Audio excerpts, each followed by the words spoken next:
awesome daily shenanigans. Everyone, what kind of fucked up food are we going to see today?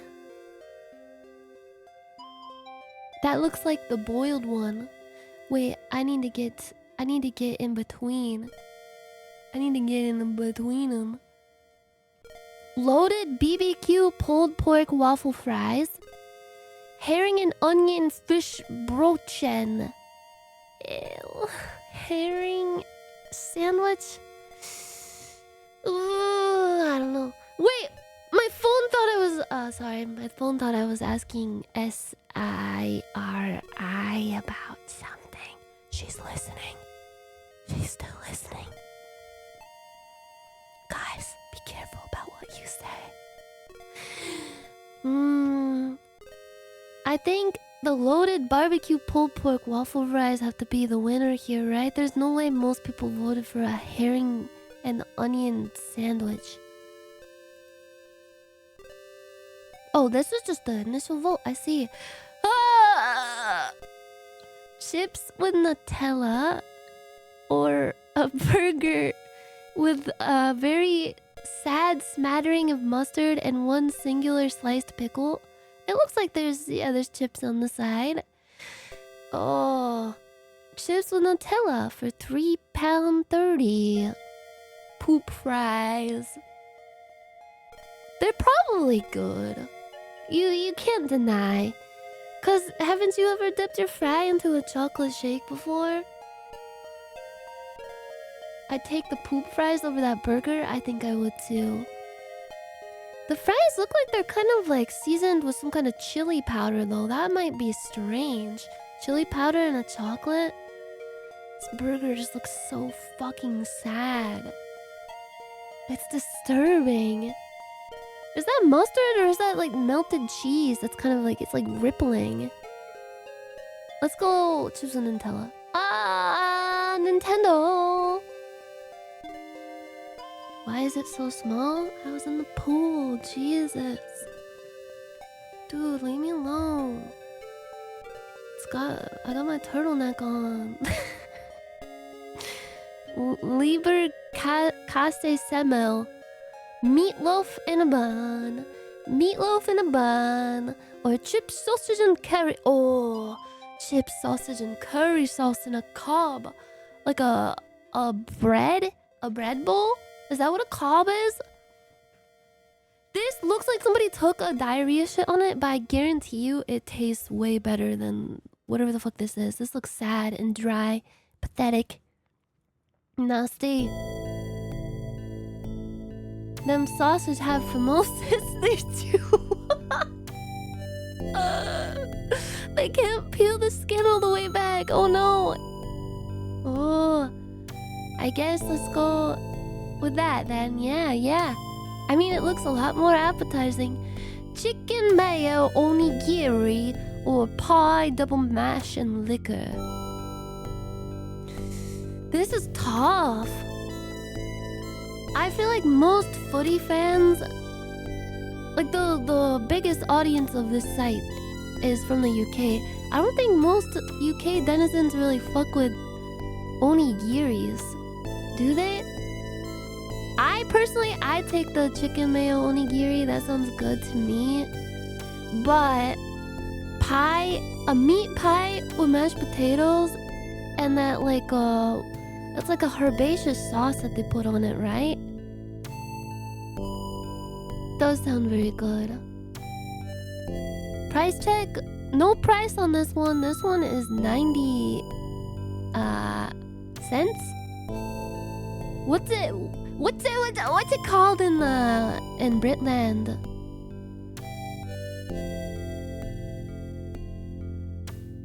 A pence. 90 pence. Oh. Yeah, the quality of this one, they didn't really do it justice. It's not captured in the frame very well, and it's very dimly lit and looks rather sad. This one, I like the framing of this. You can see the backlighting of the sunlight on the onigiri, and he's holding it up kind of triumphantly, like he's proud of it. Like, look what I have. This is tough. Yeah, very good composition indeed. Ah, yeah, I guess you get like is a drink included in this? I guess it doesn't really say in the title. It just says pie, double mash, and liquor. Whew. I'm gonna regret this. I'm gonna go with my gut. Because I feel like most of the audience of the site would not know what this is. They wouldn't know what an onigiri is. They're like football fans, right? No offense, I'm not saying that they're not cultured, but I think they would see something like wrapped up in seaweed like this and be like, oh, what the fuck?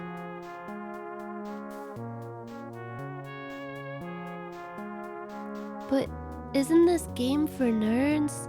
True. If left is cold, it is probably really gross. It looks very sad and wet. The right, at least to me, looks more appetizing.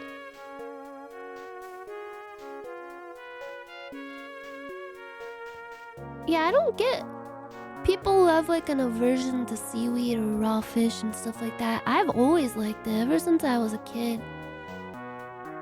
I don't like eating seaweed unless it's like those seaweed chips with like the seasoning. I don't like eating it by itself, but I do like it in like a onigiri or a musubi or whatever. It pairs very well with rice. It's got that classic umami taste. That's where MSG comes from, right? They just get it from seaweed. It's a very nice depth of flavor.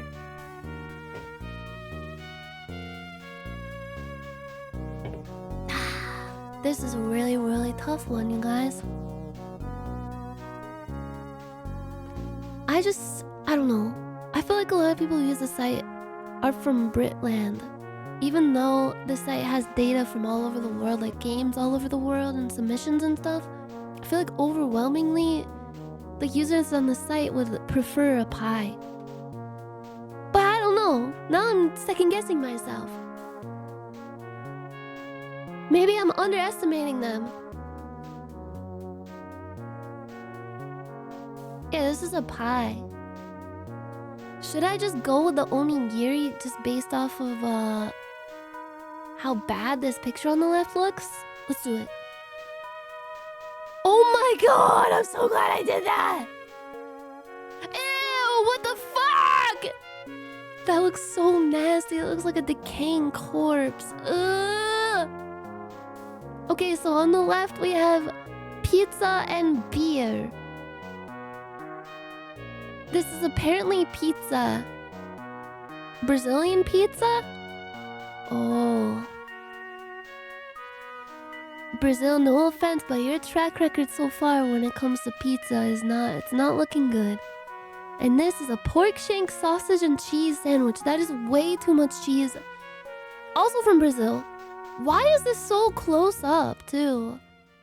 I can't even see the full sandwich. It's like they're ashamed of the entire thing. Why are they zoomed in so far? It almost like it makes it look worse than it probably is. Cause see the composition of this shot? You can see like the field. You get like some nice context. Nice rule of thirds going on. Like your eye is drawn to the cold beer. He's holding it triumphantly. And he's got the pizza on a nice paper towel. Just in case it gets a little too greasy. Don't want to get too much grease on your fingies. The composition's perfect. You can see everything. It's artfully lit. And this, however, the lighting is just off. There's shadows that create like an unflattering look on the bread and the meat and the cheese. It's so fucking zoomed in. It's like... say... you see a picture of somebody showing their asshole, but it's like zoomed out. And you get like the full context, you know? Like you can see the ass cheeks. You can see like their hands spreading the ass cheeks. And it's very artistic and beautiful. And you're like, wow, this is like, it's like a Greek piece of art. This is a beautiful Greek piece of art right here. Now imagine the same picture, but it's zoomed in 10 times. So the only thing you see is just the asshole. Nothing else, just the asshole. And it looks like a weird fleshy crater. You can see like all like the unflattering literal shit around it. You can see like the hairs. You can see like all the lines. That's what the kind of feeling that this evokes in me is like, why the fuck would they take the picture so close? It makes it look so disgusting when it's probably not that bad. Cause in theory, a pork and sausage cheese sandwich doesn't sound bad to me. This is a lot of cheese though. I will say that is a lot of cheese. It's Kafkaesque, yeah. It's Kafkaesque. Zoomed out duck lips versus asshole guessing game. I remember that. It does look like low quality cheese. I'm gonna go with the pizza and beer. Also, something you guys don't see because my stupid ass is in the way. Pizza and beer for only £1.50.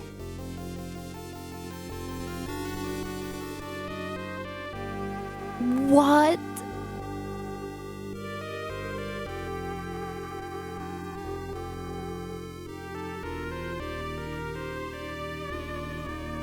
No. No way. That pizza didn't look very good, I will say, but it at least looked appetizing. And you get a beer with it for only £1.50? And the other thing, it looked like a fucking car accident. What the fuck was that? Okay. Maybe this one will go better. This one's a veggie dog with a Molson Canadian. Big beer. Ugh, veggie dog. I'm immediately just... I'm out. Sausage roll. Ooh. Also, this veggie dog is 16 pounds. What is that, like $20 fucking for one pitiful veggie dog and this beer? Sausage roll all the way. Sausage roll. Vegan tacos versus meat and potato pie. It looks like it's smiling. Ew. Ah! This disgusting, really saturated, wet pie with peas and gravy. The peas look like they've seen better days. Also, this shot is very confusing. I don't know what's up and what is down. This one, they're probably good. I mean, they're probably made out of that Beyond Meat crap that gives me a tummy ache, but I'll eat them. Oh, that was close. That was close. What is this orange thing? Is that like a... Is that a straw?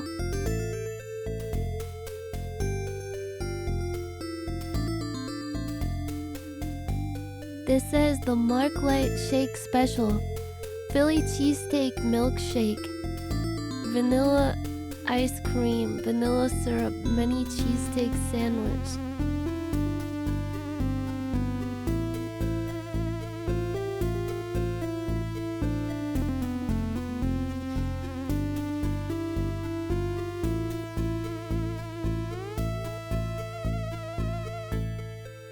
That is alarming. Is that something that's actually sold at that stadium, or does somebody just do that because they have free will? Hot dog. Kielbasa! Oh, with a big pickle? Oh my god. And the bun that looks like it's got a butthole on it? Ooh. You're crazy if you don't pick the right. Double bacon cheeseburger.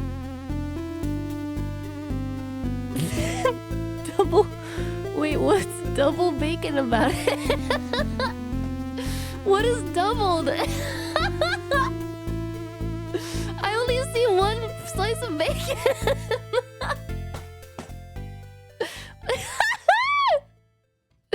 And smoked sausage and slaw sandwich. Okay, it's gotta be this one. No way. It's barely one slice of bacon. Whoa, look at that. This one's kind of like curving to the right. a stadium dog from Australia. The meat looks very suspect. It's very pink. Almost looks undercooked. Maybe they just like boiled it or something. I don't know.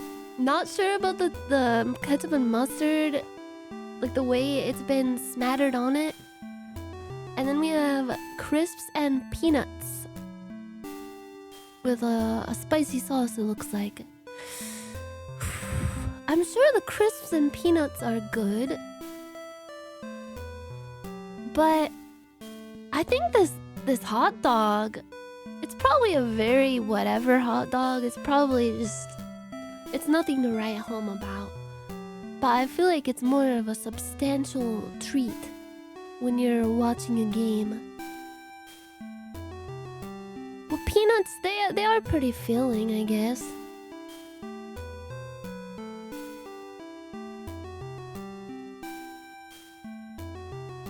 Yeah, maybe the hot dog has like a nice snap to it. Oh! Whoa!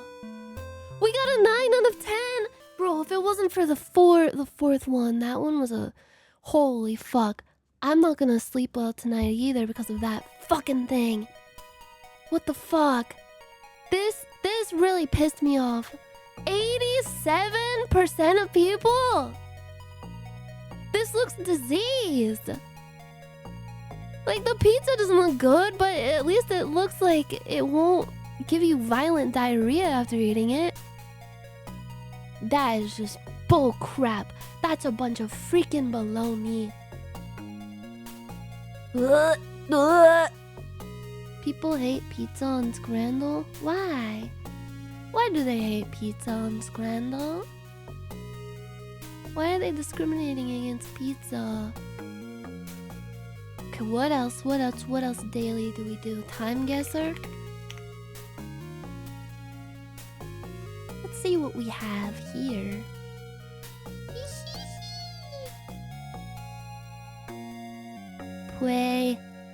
Wait, no, I want to do the daily. Okay. Climate. It's like a climate protest.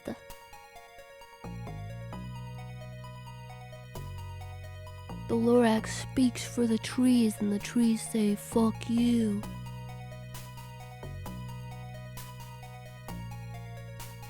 Okay, let's look at all the types of clothes people are wearing.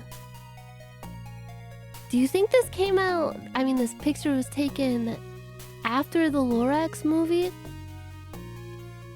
ScoMo, fuck you? What does that mean?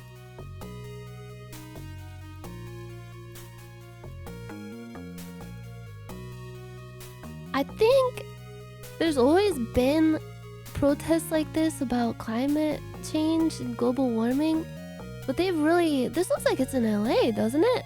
They've really ramped up in recent years. Because there's been all kinds of wacky climate... Wait a second. Who are these men?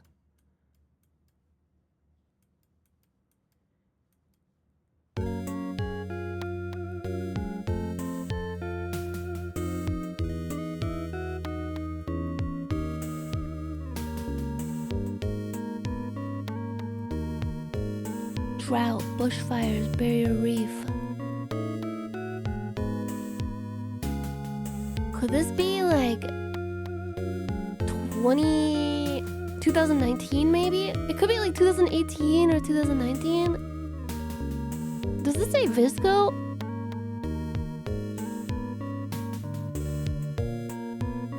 Like Visco as in like Visco girls? What even is that? What even was that? Do they have smartphones? I see iPhones all over the place, but they look like older iPhones.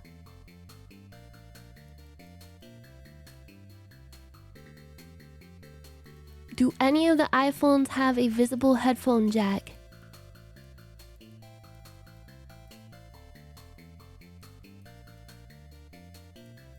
Might mess around and strike.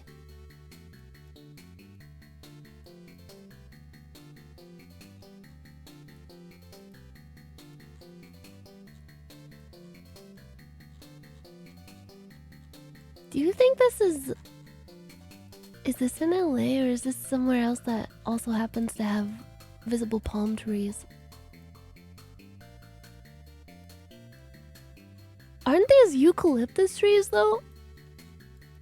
Now I'm confused.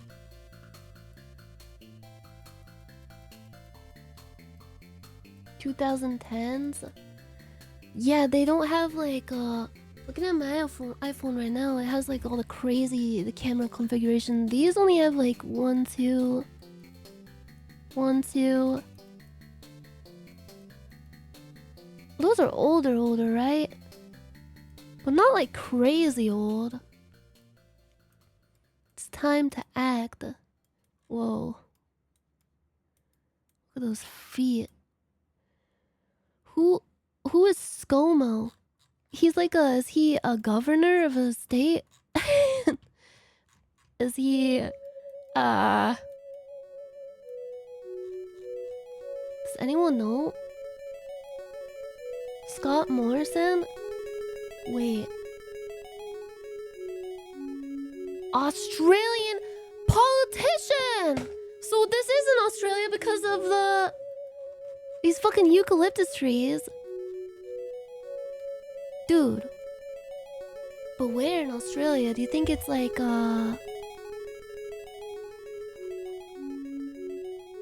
Perth? Or maybe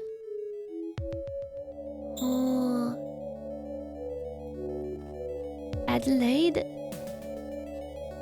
Melbourne? Sydney? Brisbane? Sydney? Is this like this structure right here? It looks like some kind of convention center. Okay, let's go Sydney. Maybe around here by these parks? Queen's Park? Let's go here. But what time? Greenpeace. So what time was Scott Morrison a leader in Australia? 2012? This couldn't be as old as 2012, could it? There's no way.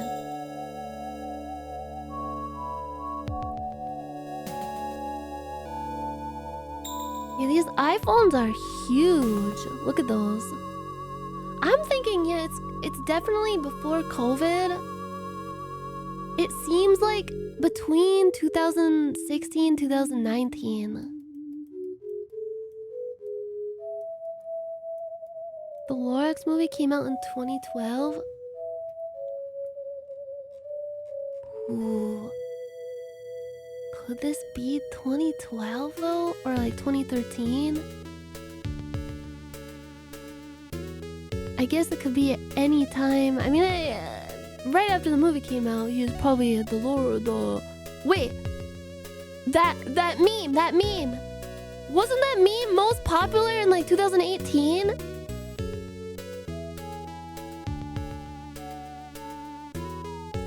I don't think this meme existed in 2012. The lady yelling at the cat.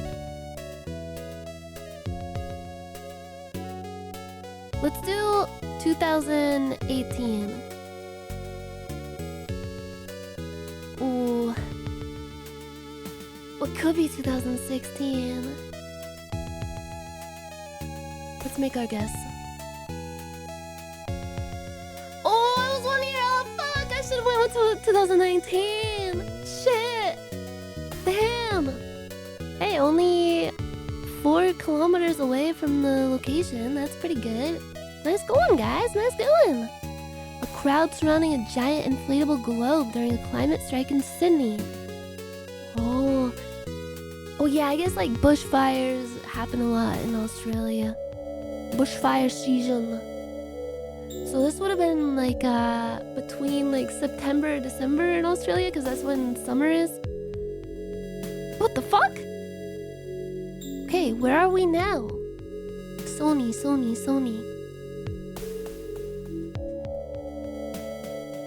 Ice cream. Tahaja Palita.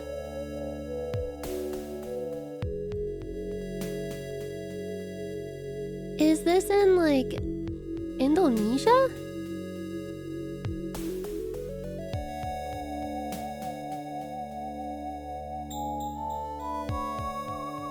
Isn't that an Indonesian flag right there?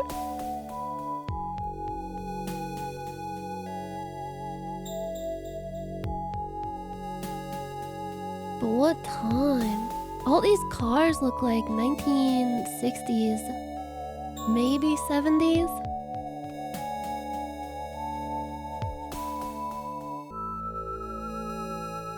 It's definitely pre-80s. Let's go Jakarta, Indonesia. 1968. I was 3 years off. Fuck. Ah! But we were only 5 kilometers off from it. Oh, a street scene in Glodok, a Chinatown district of Jakarta during the early 70s. Wow, guys.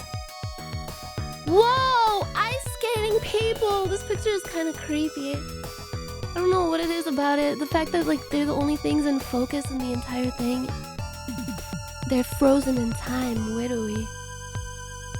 Wait, let me small this a bit.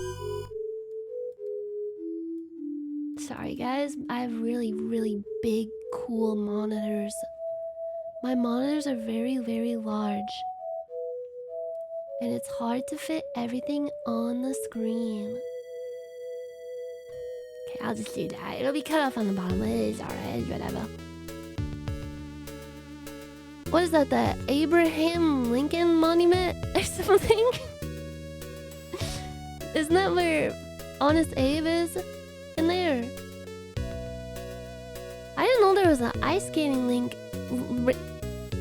Ice skating rink. Wink. In there. Lincoln. That's in Washington, D.C. Lincoln Memorial. Wait! It's the reflecting pool. Do they still let people skate on this thing? Okay, we know exactly where it is, but the time. The way this lady is dressed, and this gentleman, this little chap. This is before everybody was just wearing pajamas to the airport, I guess. Back when people actually dressed with respect and decency. She's got a nice pearl necklace on her. She looks like she's wearing like a winter version of a flapper outfit. Would that be like 1922?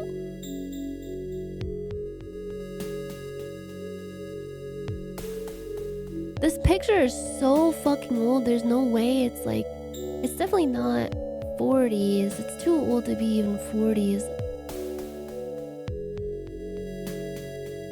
Let's do 1920. 10 years old. Fuck! It was 1930. Shit.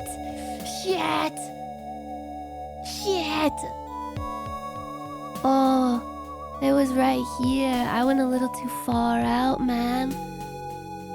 These people are probably dead now, huh? They're very likely dead now. Cool. Okay, what do we have here? Was Germany clock ski.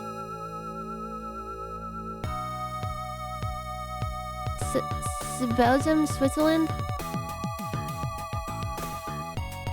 Wait, Netherlands?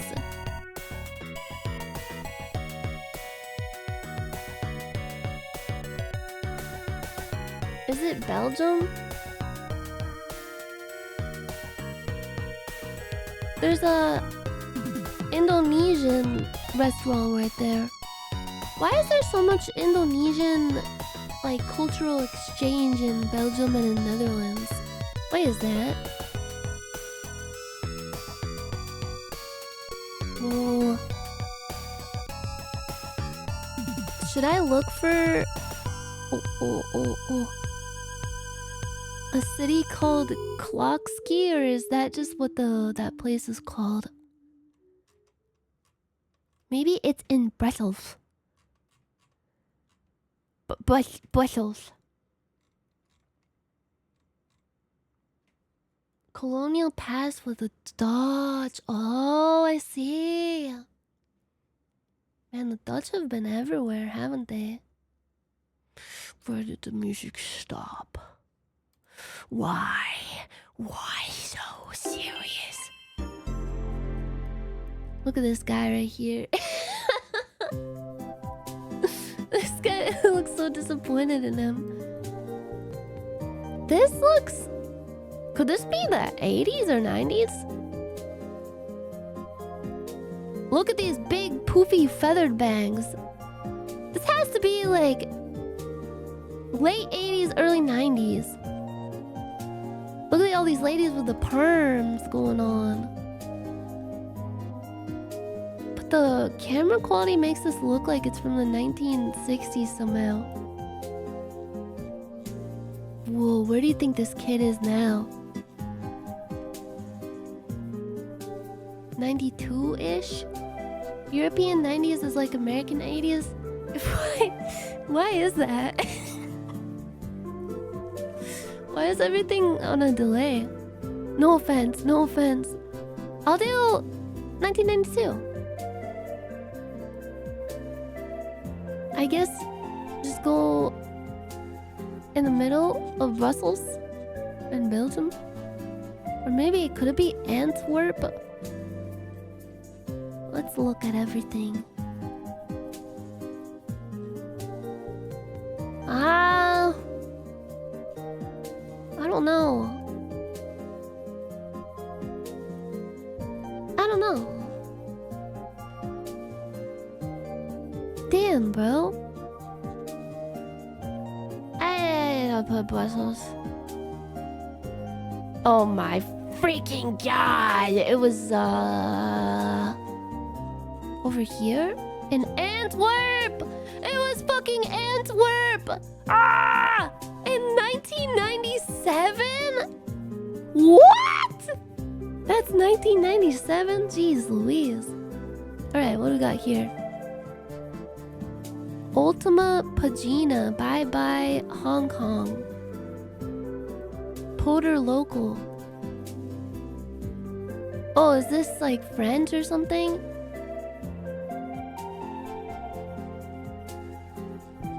Why does that look like Larry David? This guy looks like a gangster. He looks like he's plotting something. Let's peep the background. What do we got going on in here?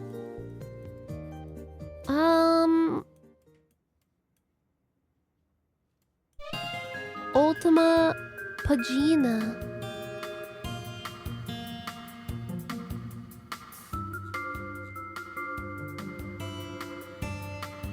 Can't be Italy, right? Os Odores Industriais. Is this Portuguese? Because Pagina seems more like...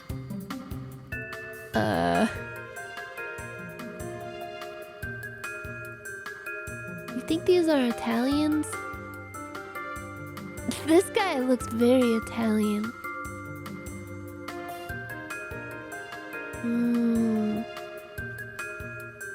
Look at the architecture. What do you notice?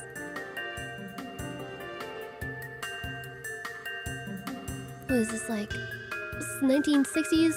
1970s? This guy has got the shrimp posture going on.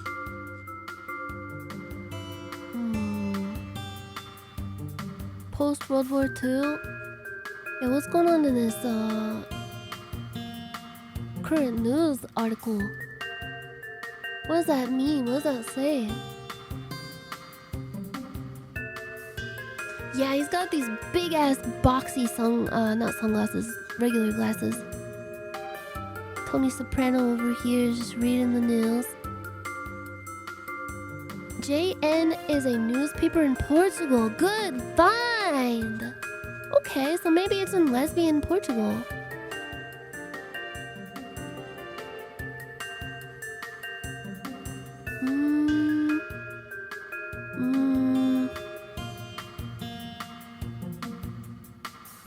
I guess around here, this looks like there's a bunch of shops and stuff. But what year?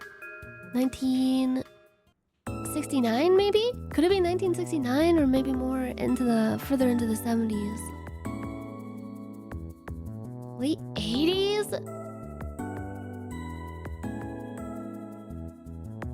Late 90s?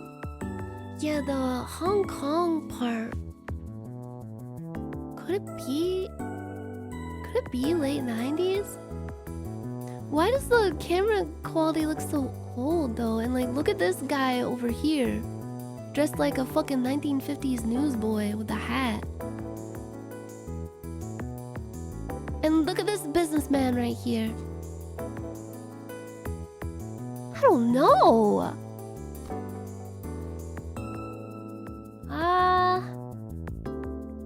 Late 90s? Probably 70s? Yeah, let's do 71. It was 1983! 3 men sitting on a bench in the historic center of Lisbon during the early 80s. Damn! Damn! I guess my location guess was kind of close. Slightly close. Hey, that was a pretty good round. Pretty good. Okay, it's time. Time to get into the real juicy shit. Am I the asshole guesser? Classical philosophical music. Oh god. I got a freaking fish in my eye. I got fish sticks in my eye. Ow, ow, ow, ow. Deep focus. Classical music for thinking.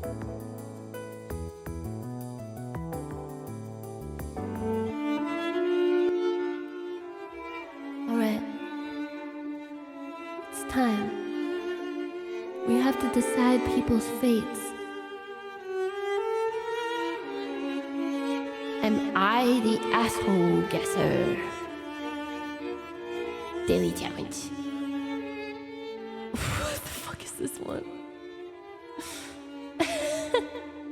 I'm concerned already.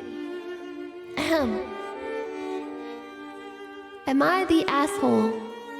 My wife wants me to wear a helmet with our son until I die of old age. So my wife and I were discussing our son's future since he's still a newborn, and that's what new parents do.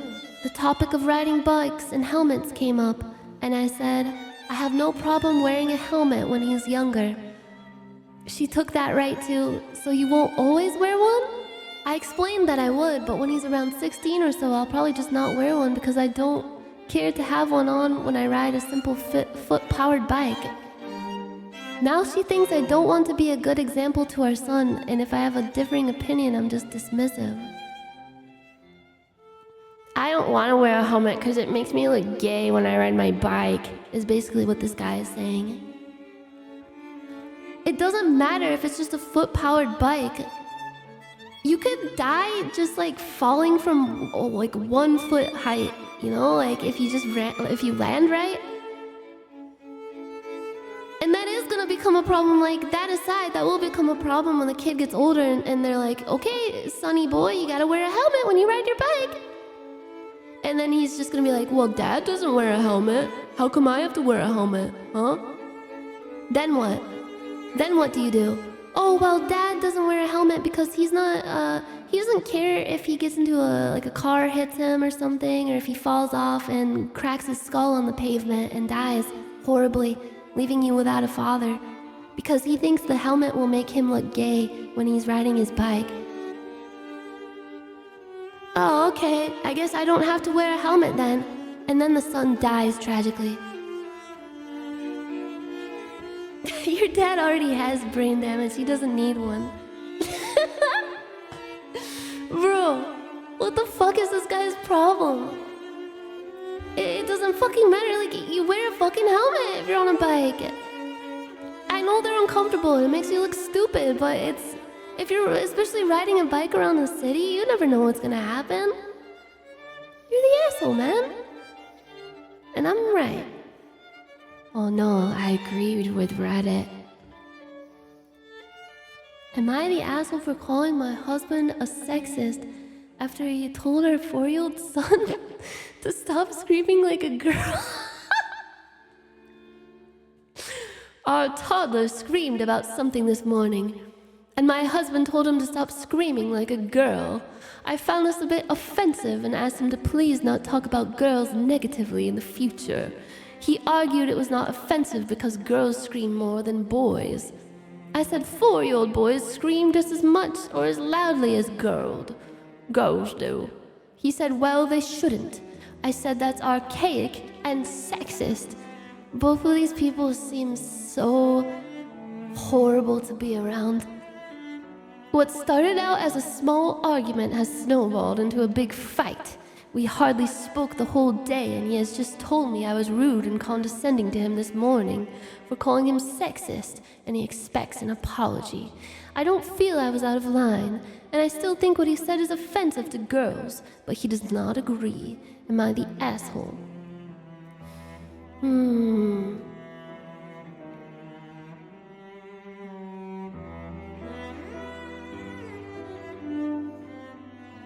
I'm computing. I'd hate to be that boy. Yeah, I know. SJW had a child with a chud. I guess opposites attract, right?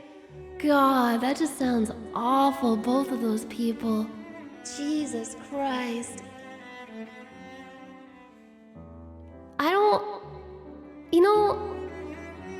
Girls do scream more than boys. But that's not...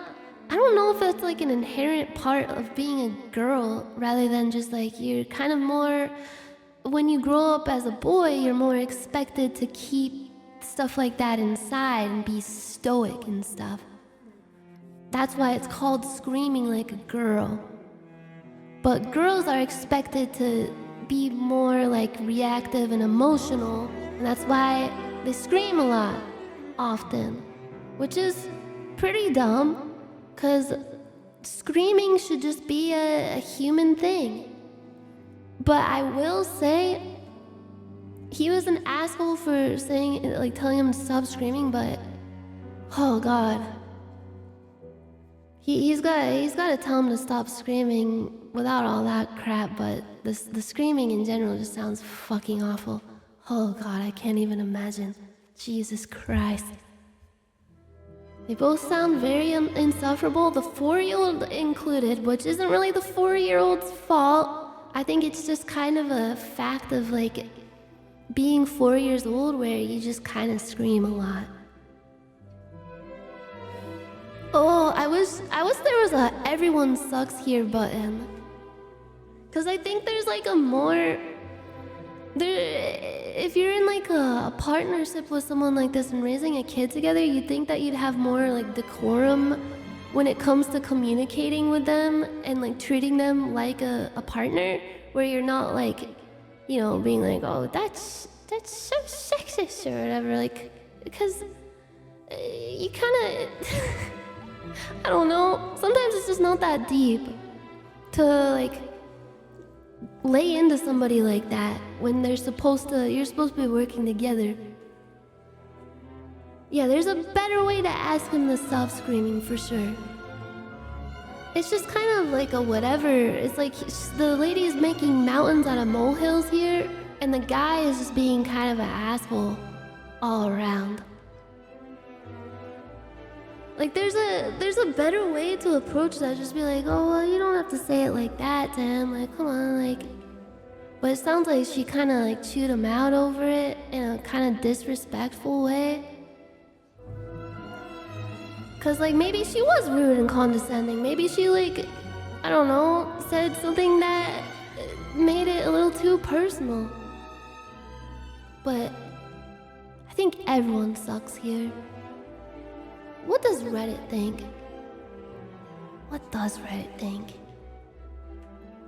Yeah, we don't know how she actually brought it up to him. It could be an unreliable narrator. Maybe she did bring it up more in like a more a healthy communication style kind of way. I'm always boggled when I read Reddit Am I the Asshole posts like this, because it's like, how do you get this far into like you get married and have a kid with someone and you get into an argument over something like this, like that far into it? Like, shouldn't that be something like you kind of vet in like a potential partner if you're gonna get along with them? Like if they have like kind of like sexist, archaic takes on stuff like early on, I don't know. Not the asshole? Oh wait, I got it mixed up. I got confused and I thought but yeah, I think overwhelmingly maybe the husband is more of the asshole for yelling at the kid the way he did. I don't know. They're both assholes. Did you mean to leave the echo on when you're not reading the question? I kind of left it on because I felt like, I don't know, the echo gives me, like everything I say is right and I'm the god emperor of the universe. Like I feel like a god when I have the echo on. Am I the asshole? Yeah, like a Redditor. Am I the asshole for telling a coworker to use headphones? For context, we work in a small space with cubicles. Every time this man comes in, he plays gospel music as loud as possible and sings along. Everyone else uses headphones and there are no problems. I asked him today if he had headphones to use, and of course he responded no. I told him I would look at my car for some, and he said it was fine, not to worry. I'm at a loss because he turned down the music for a solid 5 minutes and then continued on. Am I the asshole? Oh, God. Not the asshole. Ugh. To be fair, this does sound like one of those posts that's like a creative writing exercise that's perfectly crafted to make it, like, you know, to get Reddit really mad. Like, especially the clever inclusion of the fact that it was gospel music. He's singing along. We work in a small space with cubicles. This is just like everybody on Reddit's personal nightmare, I think. It definitely feels a little bit like it's written purposely to get people riled up. But I will say, if it is real, someone coming into work and just playing music and being disruptive sounds like actual hell. Sounds like actual hell. No matter what the music is. Damn, I could have had a pure streak if it wasn't for me mixing up who the author of this post was. Let's play quick mode. I want to do more. Oh God. Would I be the asshole if I told people the vegan sorbet we saw at my job isn't actually vegan? Look, I consider myself a generally nice person. I care about people, and the biggest reason I love working in culinary is I love making people happy with food. Good for you. I recently found out that the sorbet we make and offer to people who are vegan or dairy or gluten-free isn't actually vegan. The stabilizer we add contains whey, which is a byproduct of dairy, I'm pretty sure. So now I feel so horrible about having served so many people telling them that it's vegan when it isn't. But I feel like I'm not in a position to tell. Okay, I think like most people would have a knee-jerk reaction being like, but vegan's dumb hippie crap. This is like, isn't this like a fucking... This is like a food safety issue, isn't it? Because there could be people that are allergic, like not just lactose intolerant, allergic to dairy, and they get this thinking that it's vegan and have a reaction to it. And they could be in serious trouble due to that. Yeah, is this person karma farming too? Not the asshole, but they are the asshole for coming to Reddit about it. Cause like obviously that's a problem. Are they dumb? I think they just want updates. Am I the asshole for not giving my iPad to my 5-year-old twin nieces? My parents rarely buy me anything, and after a lot of bargaining, I convinced them to buy me an iPad. And now that my brother asked me for the iPad for their kids to play, I don't want to give it to them. I'm scared that they might break it. I don't want to deal with them asking me every single time. It's irritating when I don't want to give it to them. This person is definitely under the age of 16. They don't need to give their iPad to their nieces yet. I guess not the asshole. Are they gonna show this Reddit post to their parents? Like, look, see, all these people agree with me. They're not the asshole. Am I the asshole for refusing to buy something from my brother and his STB? What's STB? Sexually transmitted butthole? Soon to be. His soon-to-be wife's registry and just made a charitable donation on their behalf? This is rage bait again. This is somebody writing. This is another fucking creative writing exercise. I was going through the registry and it seems awfully excessive, like a $400 Ralph Lauren vanity picture frame or $300 for a 24-piece flatware. They're well off, much better off than their guests. So I find it tacky/trashy asking for such expensive gifts. Instead, I made a $250 charitable donation to an animal sanctuary in their name. I told them and they were pretty angry and asked I couldn't just get them a gift or the cash.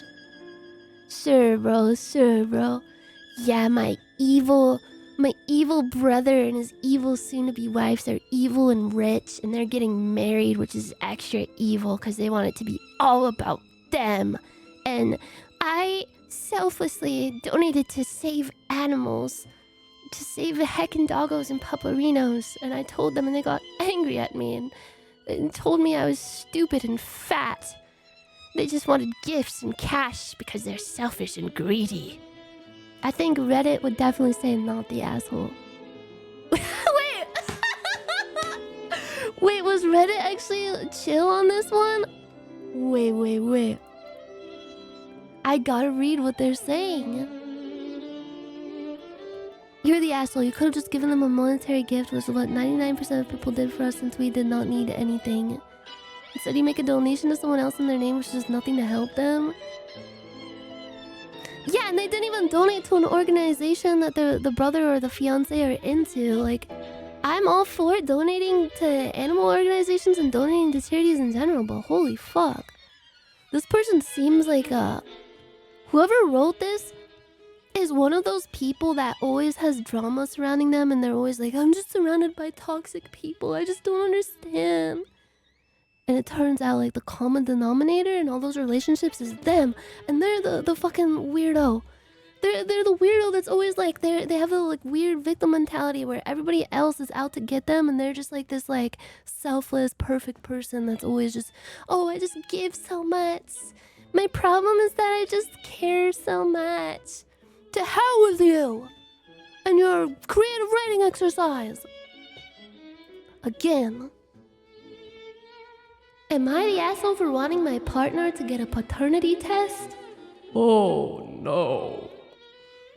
I'm getting married next spring to my fiance, 30M, who has primary custody of his 5-year-old daughter, Chloe. Chloe's bio mom is in and out of the picture, but has only seen her a handful of times this year, and last year was the same. Chloe's mom is now with another man and has 2 other children. She does not pay child support. What the fuck? Since we've been engaged, I've been nudging my fiance to get a paternity test for Chloe. He and Chloe's mom broke up because she was cheating on him. Ooh. And he acknowledges there's a possibility Chloe isn't biologically his. I just want proof she's his before we get married. I'm not sure what I would do if she wasn't his, but I feel like I should be allowed to know the full situation since I'm paying for half her upbringing. Chloe's mom wrote this. Oh my god. I just farted and almost shitted myself. Adulting sucks. I feel you, brother. I just started gamifying my shitting. I give myself a point every time I don't, like, every time I fart and a shit doesn't come out of my butt. And I have, like, a cute little, like, sticker system. I give myself a smiley face sticker every time I go an hour without shitting my pants. And I rub my big belly.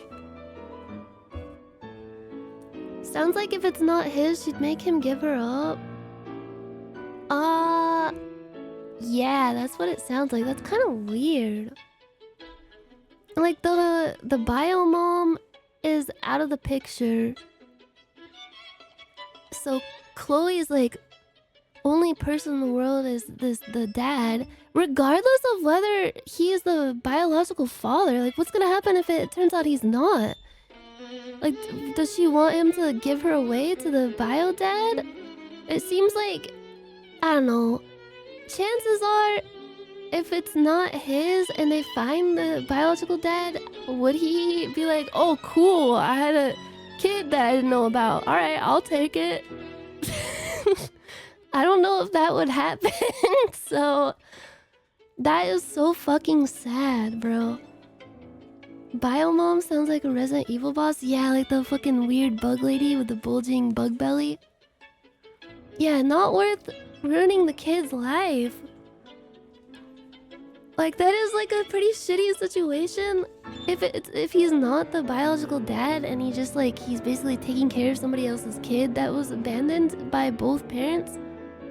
That sucks, but like the kid kind of needs parents and to be cared for. Oh god. That's horrible. And like he's probably attached to the child too. He's 5 years old. He has primary custody. Spends most of the time with her, so it's fucked up she's even considering like what is the reason? I guess like if it turns out she's not his, she would leave and not get married to him? Yeah, it's his child no matter the bio father, yeah. I don't think like so many people are so like weird about adopting kids for some reason because they're like, I need it to be biologically related to me. I need to continue my legacy. But what about my legacy? That's so dumb. I think you're the asshole for this one, right?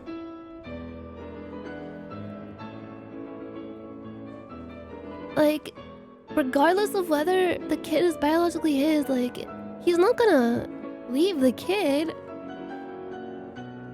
So you, like, expecting him to take a test just to find out just so what? So, like, you could, I don't know. You know what you're signing up for? Fuck you!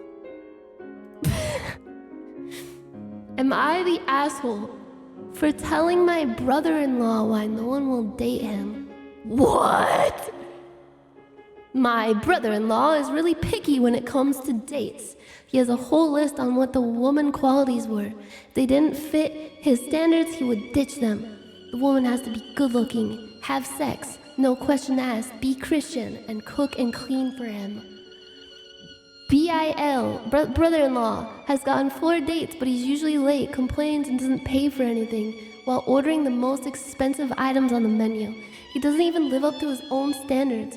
He asked me for men advice. I straight told him that no woman would date him if he used them as a slave and disrespected them while expecting them to do any favor for him. He listened while not asking any questions, and he got pretty mad and said that I was an asshole for assuming he couldn't get a date like that.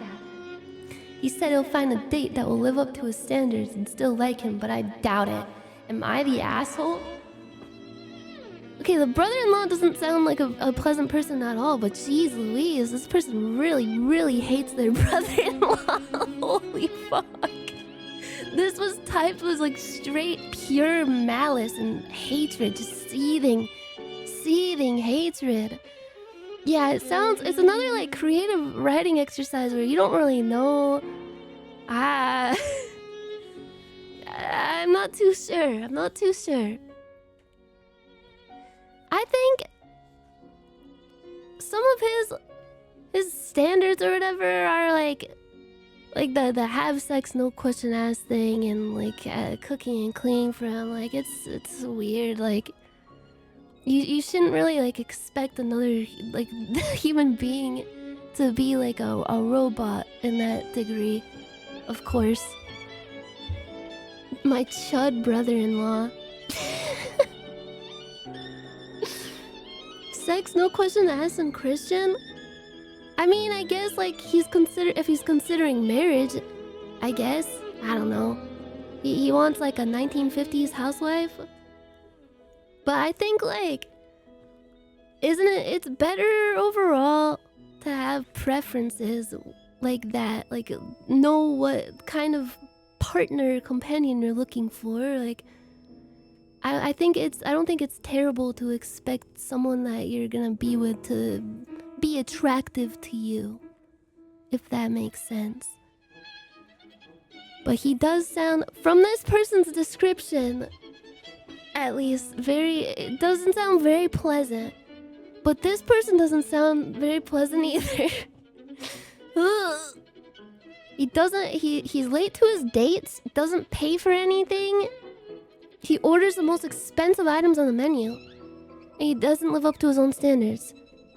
So that's fair, you know. Like if he wants someone who's like good looking and has all these like to him stellar qualities in a mate, why is he being a slovenly chud?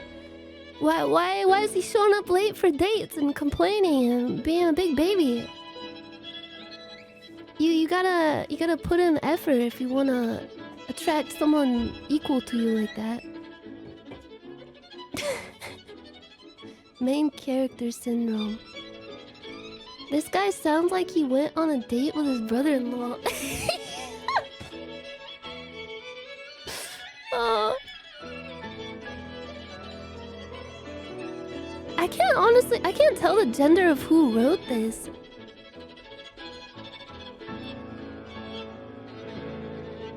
Yeah, this guy's brother, he sounds like George Costanza. That's exactly what why was I picturing that? Through this entire paragraph, I was visualizing the brother-in-law as George Costanza.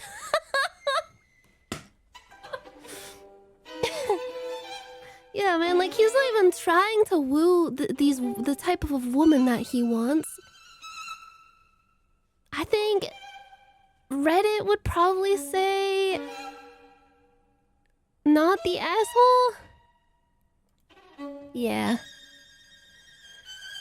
Oh, am I the asshole for coming out at my sister's engagement party? They have engagement parties now? How come there's like a party for fucking everything now? My sister and her partner of 8 years just got engaged. He proposed 4 weeks ago and their engagement party was last night. I'm a lesbian and just realized my sexuality a few months ago. I've been seeing a girl and I'm at a point where I want to show her off to everybody. Anyway, I brought my girlfriend to my sister's engagement party and everyone thought she was just my friend. During the dinner, I came out as lesbian and explained to everyone my friend is actually my girlfriend. Everything seemed fine, but my sisters were pissed at me. My sisters? Oh, like multiple sisters. Sisters! I later found out everyone thought I was a piece of shit with a capital S to come out at my sister's engagement and thought it was for attention. This is another like whatever scenario. Honestly, like it's not that big of a deal, but it is just kind of a social faux pas. To like show up to somebody's party where the whole idea is like it's supposed to be celebrating their engagement, their shit. And it's kind of making it about you in a way. Like making an announcement that big at somebody else's party. I don't know. Making a Reddit post tips it to you're the asshole? Yeah. Honestly, in a lot of these scenarios, I lose empathy for the person writing it because I realize while I'm reading it, like, holy shit, they're going to Reddit for advice. They're not even like... The thing is, a lot of the time it's not even for actual advice. They just want validation for their point of view. Which is, it's understandable for, like, everybody needs that. But still, from Reddit, bro. Can't believe George Costanza came out as a lesbian. Good for her. I can see it. I can see it. I think you're the asshole. Correct! Let's go! Again. Ooh, this is gonna be a good one. This one's gonna be juicy. Would I be the N asshole? What is this supposed to... Would I be the N hole? Is it supposed to be asshole? I gotta sneeze.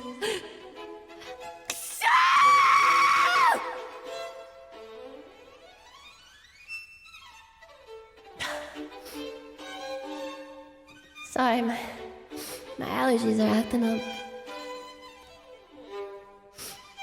I was holding that one in for a while. Holy fuck, it feels like a pressure valve was released inside of my brain.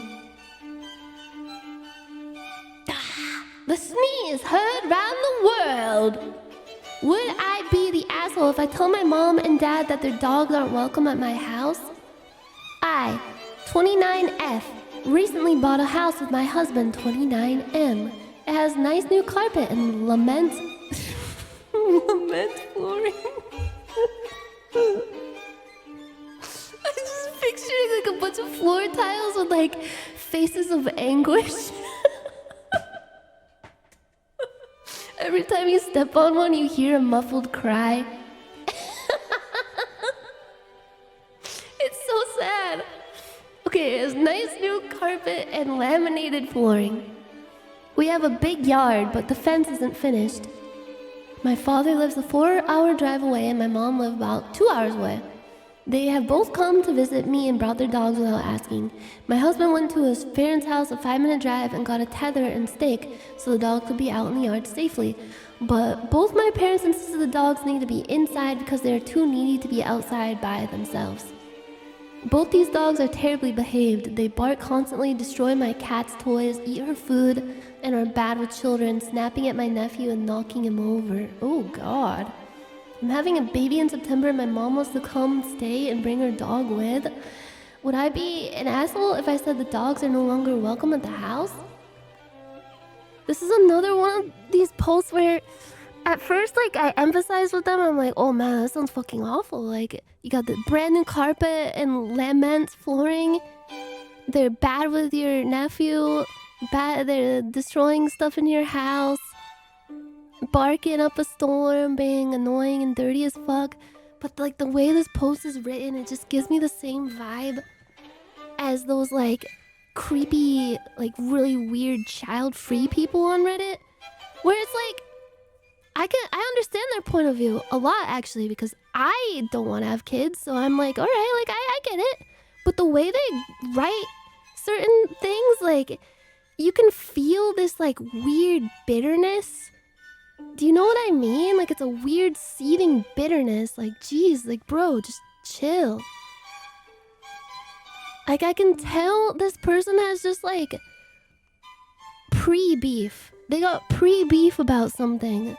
They got some kind of like Reddit enhanced pre-beef bitterness that's boiling to the surface and they can't hide it. This is the type of person that's like, yeah, I'm just good with cats. Like I like cats more than people. I'm just kind of an introvert. I'm not trying to like psychoanalyze them, but no, I am actually.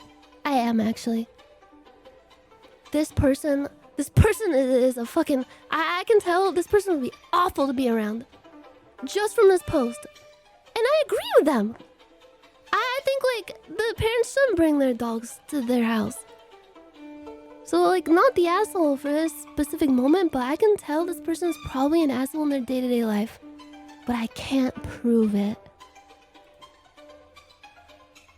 Am I the asshole for asking my wife not to discuss our twin daughter's periods with me?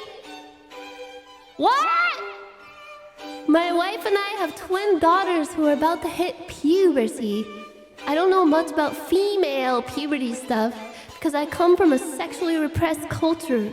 I don't think they are gross or anything like that, but I definitely don't want to discuss about my daughter's periods. My wife keeps bringing up this issue with me. I'm really grossed out because they are my daughters. When I told her not to talk to me about that stuff anymore, she got upset with me and asked me what I would do if anything happened to her. What? What does that mean? She got upset with me and asked me what I would do if anything happened to her. I told her that I'd ask my sister for help. Well, she started crying and called me an asshole after that. Am I the asshole here? What? Yeah, what the fuck? That's just, yeah, that's just part of life, bro. Like if he had to do what she's doing. Oh. If she was unavailable and his daughter needed help with period stuff, what would he do? Oh. And then he said, I told her that I'd ask my sister for help. I don't know, I'm getting like cognitive dissonance here because he says like, I don't think they're gross or anything like that. And then he says, I'm really grossed out because they are my daughters. Does he think like having a period is like an inherently sexual thing? It's just like I don't know, it's just a biological process, much like taking a shit. How did this guy get someone pregnant? I don't know. It's kind of scary. Yeah, he needs to grow the hell up. I will admit, periods are gross. Like, you can't really, there's no way around it. It's fucking disgusting. I'll be the first to admit that. Because it's fucking gross. Everything about it. It's gross and it sucks. But if you're raising a kid, you kind of need to know basics about that kind of stuff and be able to help them. Like, even my dad was like a very traditional, very like quiet, typical dad type of dude. But even he went in and like helped me buy period stuff when I was a kid. He went into the fucking period aisle with me and he was chill about it. He didn't like make it a whole thing. He's just like, alright, just pick out what you need. And he bought it for me. Like, that's pretty much like the extent of what you really need to do. I don't know. I get like, cause it's part of it involves them hitting puberty and you know all that, and like that is like weird. It is weird in a way. I don't know. I've never had that perspective. Like, I've never been a parent before, so I can't really conceptualize that. But I understand that to a point. But he should be able to talk about them just having a period. Like, come on, man. He's kind of being a baby about it. I think, yes, you're the asshole. You are the asshole. Yeah, like, what if they had sons? I don't know, like, would he be too grossed out? I guess, like, because he is a guy, he wouldn't mind, like, the son puberty version. I'm talking about it like it's fucking, like, Pokemon Sun and Moon. The Deriod. Yeah, would he help his son with his Deriod?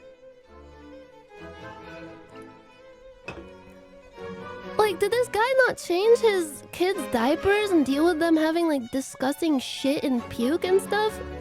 And talking about their periods is too far? I don't know. It's weird. I think this guy is just making it weird. He's making it weirder than it should be, and he's being a baby about it. What the fuck is the lemon law?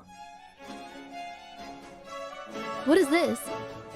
Let's delve. Am I the asshole for using the lemon law on my date? Just a little context, I'm a 20-year-old gay man, and my date was with another gay man, set up by my straight male best friend. For those of you who don't know what the lemon law is, it's a rule created by him that states you're allowed to politely leave a date within the first 10 minutes if you feel that there is no future there. On to the story, my friend set me up on a blind date with a guy and he's not really my type. I tend to be into more masculine guys. And he was femme and kept making conversations that didn't really intrigue me. So after 10 minutes was up, I told him that he was a great guy. He just wasn't the one for me. Was he like timing it? Did he have like his fucking Apple Watch out?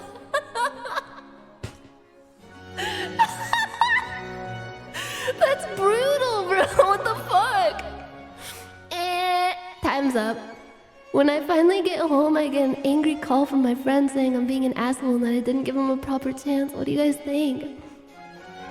Everyone is making a lot of assumptions about the day. All in all, if I say that would have been 7 to 9 hours of my life I'd never get back. That is fair. But he is talking in extremes here. He's making it sound like he either would stay for 10 minutes and then leave, or if he didn't leave, he'd have to stay for 7 to 9 hours? What? I will say, like, I think it's just rude that he left so early, even if he wasn't, like, fucking with the guy. Like, he could have at least... I don't know what they were doing on the date. Like, did they go out to dinner or something? Maybe, like, leave after, like, an hour or two. Probably. I don't know. The other dude dodged a bullet. It sounds like it. This guy sounds like an asshole, for sure. I think it's fair to, like, not want to waste time on somebody if you're not gelling with them. But you still gotta, like, they're still a person, too. They're still a human being, man. You kind of gotta be respectful and not treat them like disposable like that. It's kind of fucked up. Relies on some made-up law, yeah. You don't really need to go throughout life according to some, like, stupid, like, shit you read in an article somewhere on fucking... I don't know. Kotaku Complex. I don't know. It just sounds... Oh, man. I mean, he is 20 years old. That seems like something a 20-year-old would do. It makes sense. Yeah, it's just sitcom rules. Yeah, he probably saw it in a fucking episode of Friends. It's just like, yeah, I'm going to apply that to my life now. Oh, yeah, 10 minutes. Yeah. If I don't instantly click with this person after 10 minutes, I'll just leave. You're the asshole.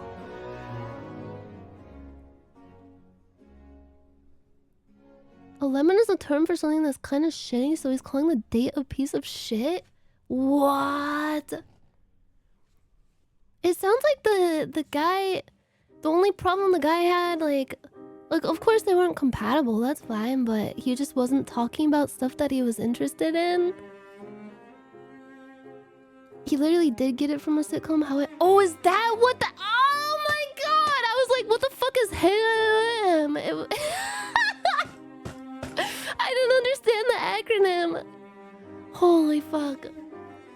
Okay, here we go. This is gonna be a juicy one. Ooh. Yeah, you shouldn't, like... If you're not into each other, like, if it's not working out, you shouldn't feel like you need to, like, waste your time and, like, drag out a date for hours and hours. But leaving after, like, 10 minutes because of something you saw on How I Met Your Mother is just... That person, they think they're the main character. That's all I'm gonna say. They don't see other people as people. They see them as, like, co-stars in their show. Am I the asshole for wanting my husband to take down the painting in the guest bedroom when my parents visit? I, 34F, am married to Brian, 41M. He was previously married but ended on bad terms. His ex-wife was an artist, and the one piece he has from her is hanging up in the guest bedroom. It's nothing special or explicit, just some flowers in a vase. I feel like something like this happened in Desperate Housewives. There was a character named Susan who was an artist, and she was married to somebody at one point, but they divorced. And he had hung up her painting like on a fireplace mantle or something. What? Do you think this post is real? It's nothing special or explicit, just some flowers in a vase. Oh, how droll. My parents are visiting us soon, and my father is very into art.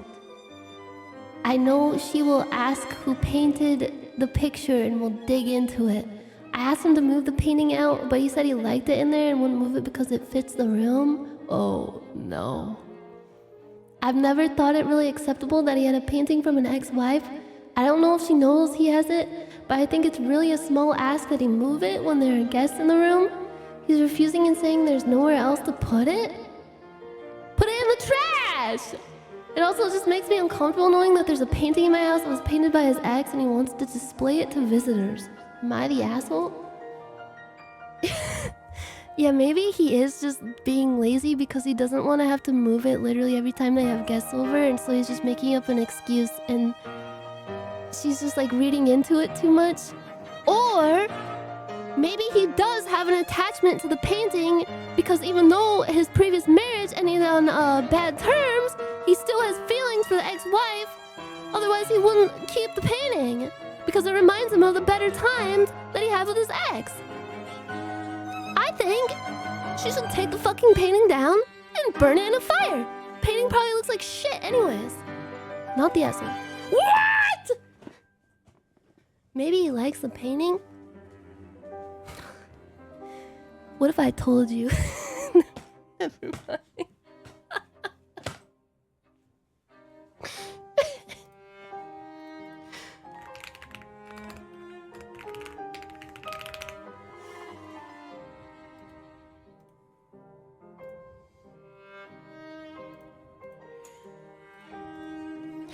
Okay, maybe he likes the painting. What do you guys think about this painting? Do you like it?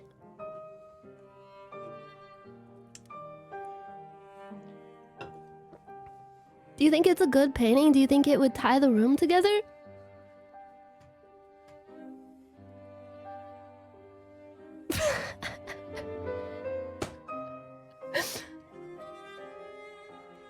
I think it's uninspired. The colors look like shit. And like, what is even going on with the perspective here? Like, what the fuck is up with this? Look at the trolley. Looks like shit. And the figures of the people, like, bro, it's so lazy. Look at this lady in the foreground. I'm just saying. What if he's not just being lazy and he does have like an attachment to the ex-wife, even though it ended on bad terms, and he's just saying like, well, and then like, what if he does just think it's a nice painting? It doesn't really matter because like it makes the wife uncomfortable because of its association with the ex-wife. Is what I'm trying to say. Whoever made it probably never amounted to anything.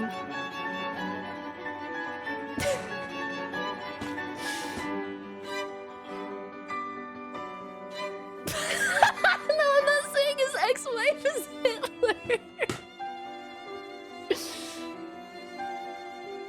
It's weird. You don't get attached for a fucking flower vase of a bad marriage. It's fishy. Do you think there's something more going on underneath the surface? What if he doesn't want to move the picture because there's something like hidden behind it, like a safe of some kind where he's storing like a bunch of cash because he was involved in like criminal activities in the past? What if it's just a fucking painting? What if it's like if you cross your eyes, it's like a nude of his... That's horrible! Okay. I'm trying to like visualize what this painting looks like. It's like a still life of flowers in a vase. Maybe it's like painted really well and it looks beautiful, but it just sounds boring to me.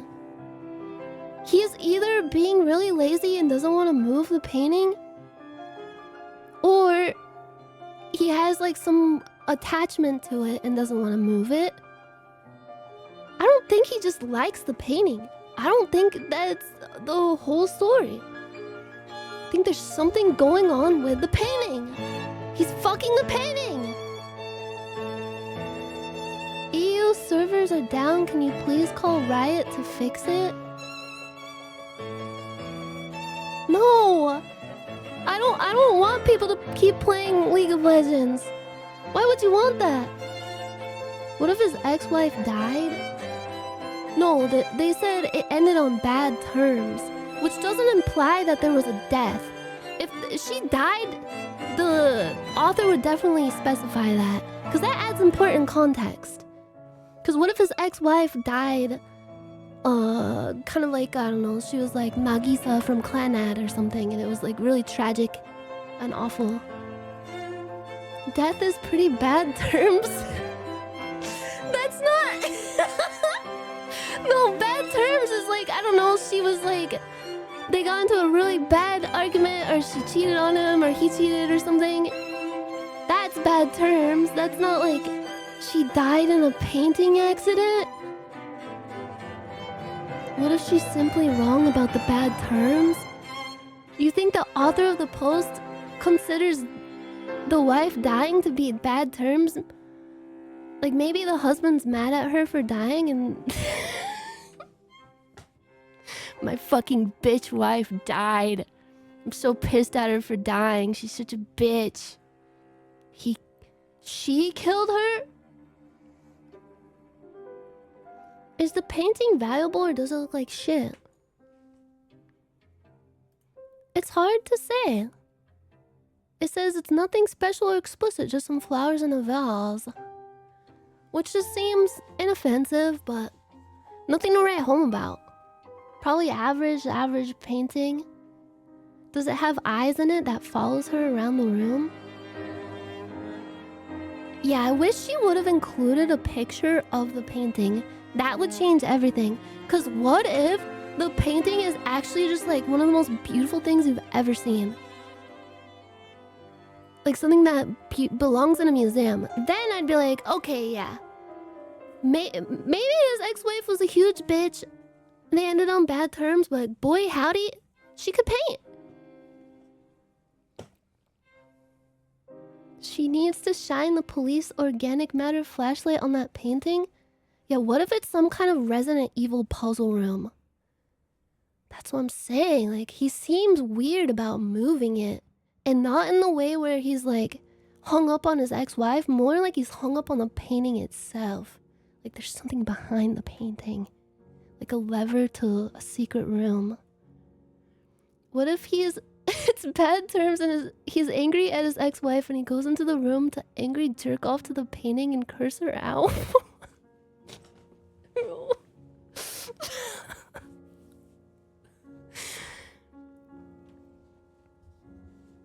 Maybe he like adds to the painting that way. Concealed entrance to his goon cave. Maybe he has like a fucking superhero alter ego. I guess we'll never know. I really wish we could have seen the painting. Am I the asshole for flushing it down the toilet? Flushing what? My roommate had some friends over tonight and one of them used my private bathroom. No big deal. I don't mind. But when I went to use it later, I noticed he had been doing cocaine in my bathroom and left the bag next to the sink.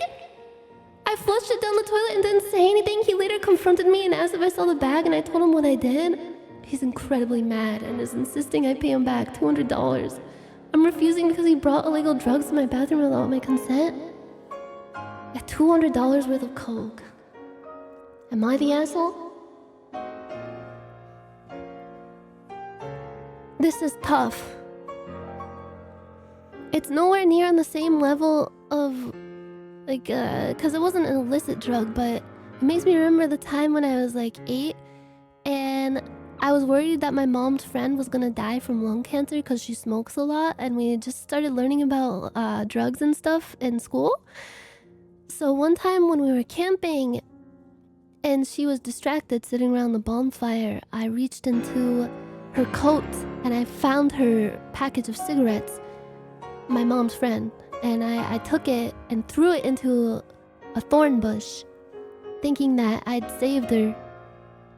And I was like, yes, now she won't be addicted to cigarettes anymore. Because I was 8 years old. I don't know how that shit works.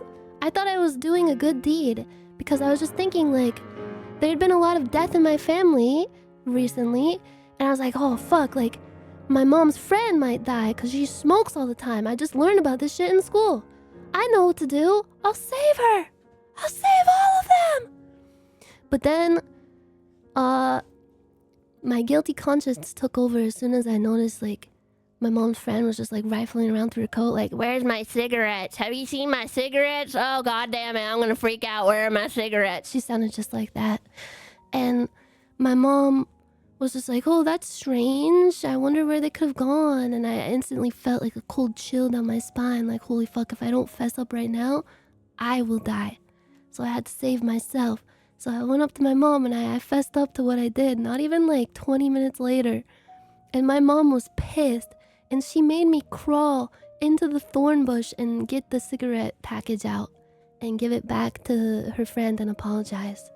And at the time, I felt so sad. I was like, don't they understand what I'm trying to help them, and like, cigarettes are bad. Cigarettes are bad for your health.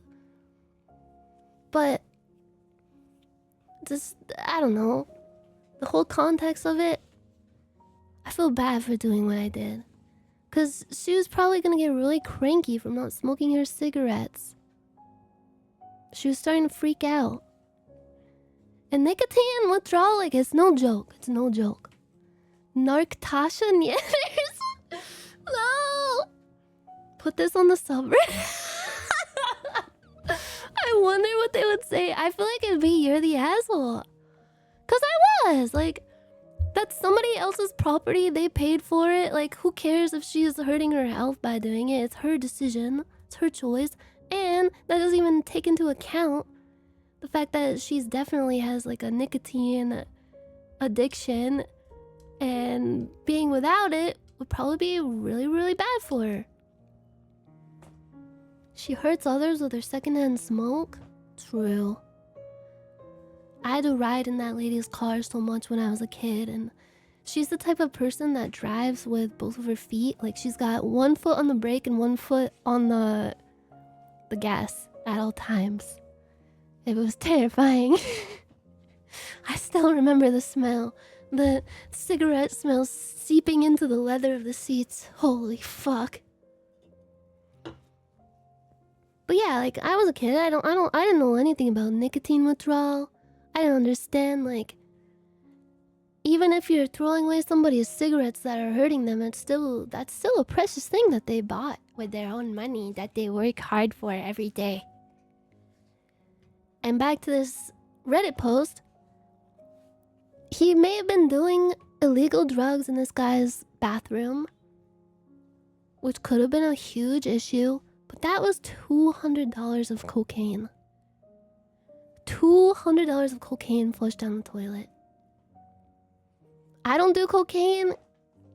Honestly, it sounds awful and just not really worth it.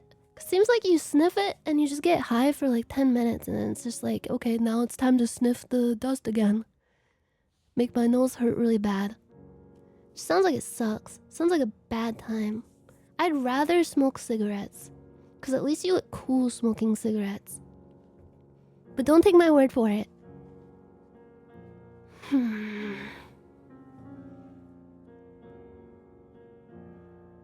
I think he's the asshole for flushing it. But his roommate is slightly an asshole for doing cocaine in his bathroom. But I guess they're roommates, so it's... Oh, private bathroom. One of them used my private bathroom. Could he have gotten in big trouble, like, if somebody found out? You can burn a hole through your septum, too? Ow! Ooh! Taking anything through the nose sounds terrible. Bro, I watched this video the other day where this guy was trying all these different, like, workout supplement things. They're all so suspicious. They're all like those weird fucked up gas station drugs, and one of them was smelling salts, which is something that I didn't know existed past the 1800s. I thought it was just something that like Victorian women had whenever they had fainting spells. And it was called like Irish car bomb smelling salts. And you just sniff it, and it's supposed to give you like a really, really good workout and get you high as fuck. The vapors. NFL players use those? What does it actually do to you, like chemically? Does it just give you like really, really powerful energy, like stronger than caffeine? Will Tennyson-ass video? That's exactly what it was. Me and Aetha watch his videos while we eat dinner sometimes. That guy, he makes really good videos, but he is so sus. Is it just caffeine that you sniff? It just gives you a huge head rush. How do you focus enough to be able to like work out and be physically active while like after sniffing something so powerful? I feel like I just have a panic attack. It's ammonia? Ammonia? Wait, like that episode of South Park where they were sniffing cat pee? Is that an actual thing? Ammonia. It's something very primal, so it just makes you go caveman mode. Dude, I want to do a smelling salt stream then. Is that allowed on Twitch? It's not like illegal. I've just seen the Joe Rogan clips of him and people sniffing it.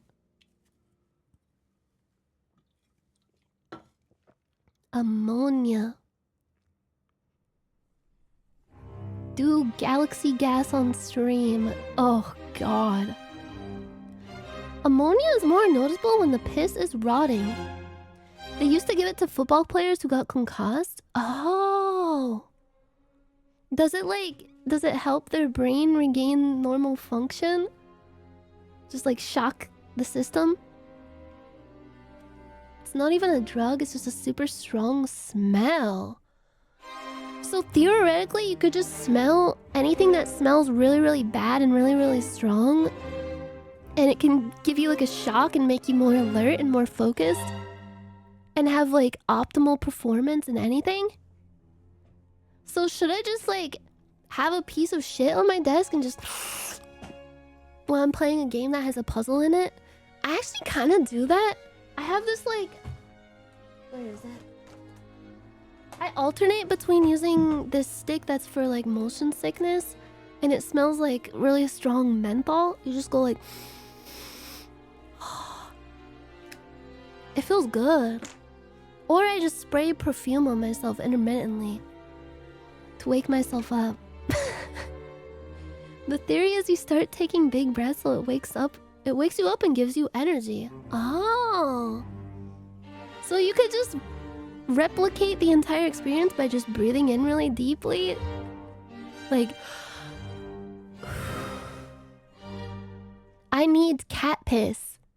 I need to get cat piss so I can improve my mental functions. Please, please. I think Reddit is probably... I'm kind of torn on this one. Is Reddit gonna say you're the asshole or not the asshole? I think you're the asshole for flushing it. Oh, Reddit said not the asshole. Ah, that makes sense, that makes sense.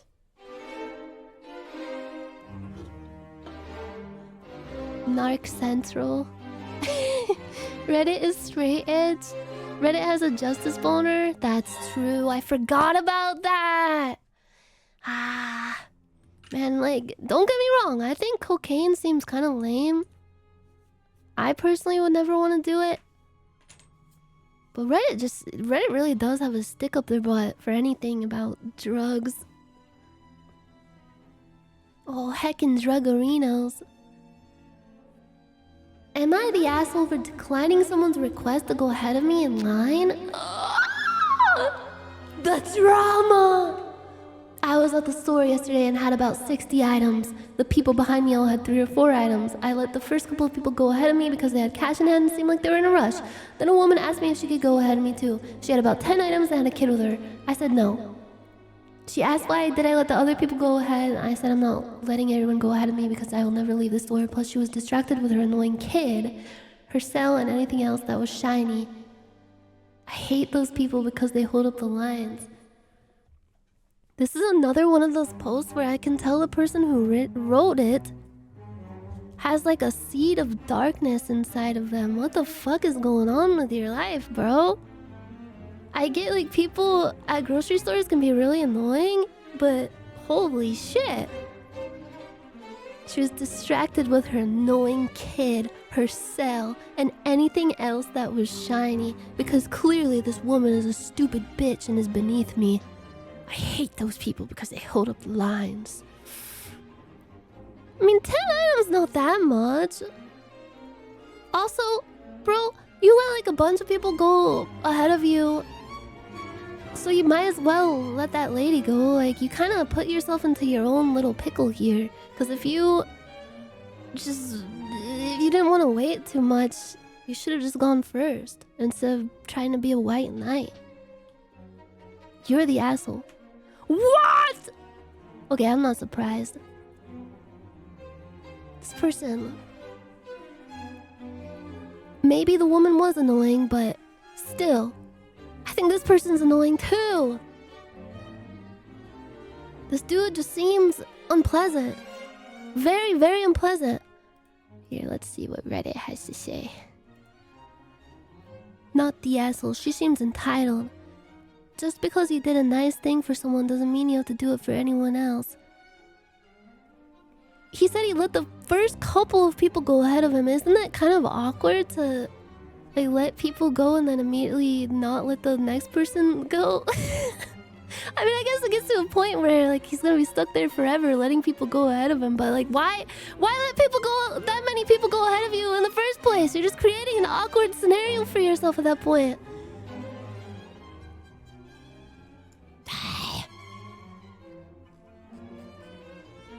They all had 3 or 4 items.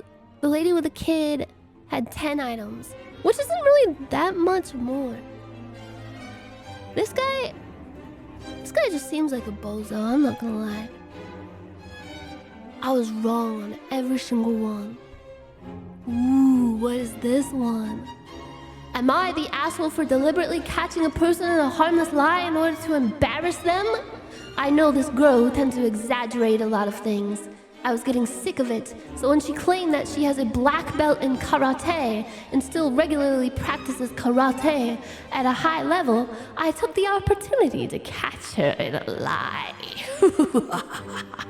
I knew she was lying because I actually have a bit of martial arts background, a lower level though, and have friends and family who have black belts in various martial arts, and some of what she said as well as her coordination activity levels didn't add up. My friends scolded me afterward. They said it was obvious she was lying, but it was also obvious that she was only lying because she was insecure and wants to impress us. Am I the asshole? I think it's cringe that she lied about being really good at karate. But it's also cringe that this person took it upon themselves to like grandstand and like humiliate them in front of everybody else. It just makes you kind of seem like you're... like, what are you really doing that for? What do you get out of that? Is it true? Is it necessary? Is it kind? I don't think so. This guy... who cares if she was lying about it and, like, being kind of cringe? Just, like, brush it off and be a stoic Chad. It just seems like kind of... you just seem like kind of a bitch for pointing it out in front of everybody like that. It just makes you seem like a... like kind of a... just way too catty, right? Just in front of everybody, too. Like, that's the kind of thing, like... it's not even, like, really that big of an issue. Like... so what? She says she has a black belt in karate. Who cares? Like, it's cringe that she's lying about it. That's the kind of thing, like, later, after... post-hangout, you have a debrief with the other people in the group, and you say, like, yeah, like, she lied about having a black belt in karate. That was weird, haha. And you leave it at that, at the very most. But to, like, point it out in front of everybody and purposely to embarrass them, like, he wanted to embarrass her. Like, that's just cruel. This is cruel, like high school bitch behavior. Yeah, I took the opportunity. And this guy just seems like he's bolstering himself up a whole lot here. Like, yeah, I have a bit of a martial arts background, and my friends and family have black belts, so I know what I'm saying. Who cares, bro? I need more classical music. Classic music for when you're on a deadline. What is this gonna sound like? I think you're the asshole. Whoa!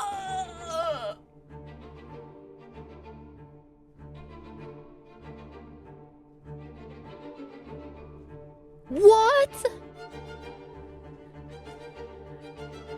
Did most people on Reddit, did this resonate with them or something? Like, oh yeah, this is so epic and awesome. He had like a cool, like badass hero moment where he called this girl out for lying about having a black belt in karate. He really showed her. It's like a revenge fantasy.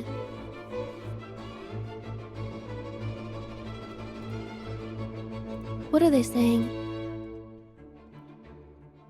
It looks like a lot of people said everyone sucks here. And you know what? I kind of agree.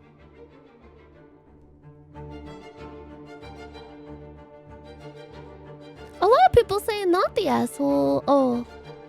Because maybe she shouldn't try to build a friendship on lies. Bro, these people are talking about this interaction like they're discussing an episode of My Little Pony Friendship is Magic.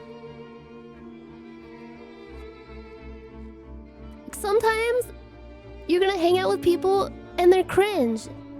But what's even more cringe is to like call them out in front of everybody in a really cringe, grandstandy way because you're trying to embarrass them on purpose. That just makes you seem unpleasant.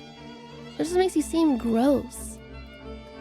Almost worse than them in a way. Like, I wouldn't want this person to be my friend. Like, that just seems... This seems awful to be around.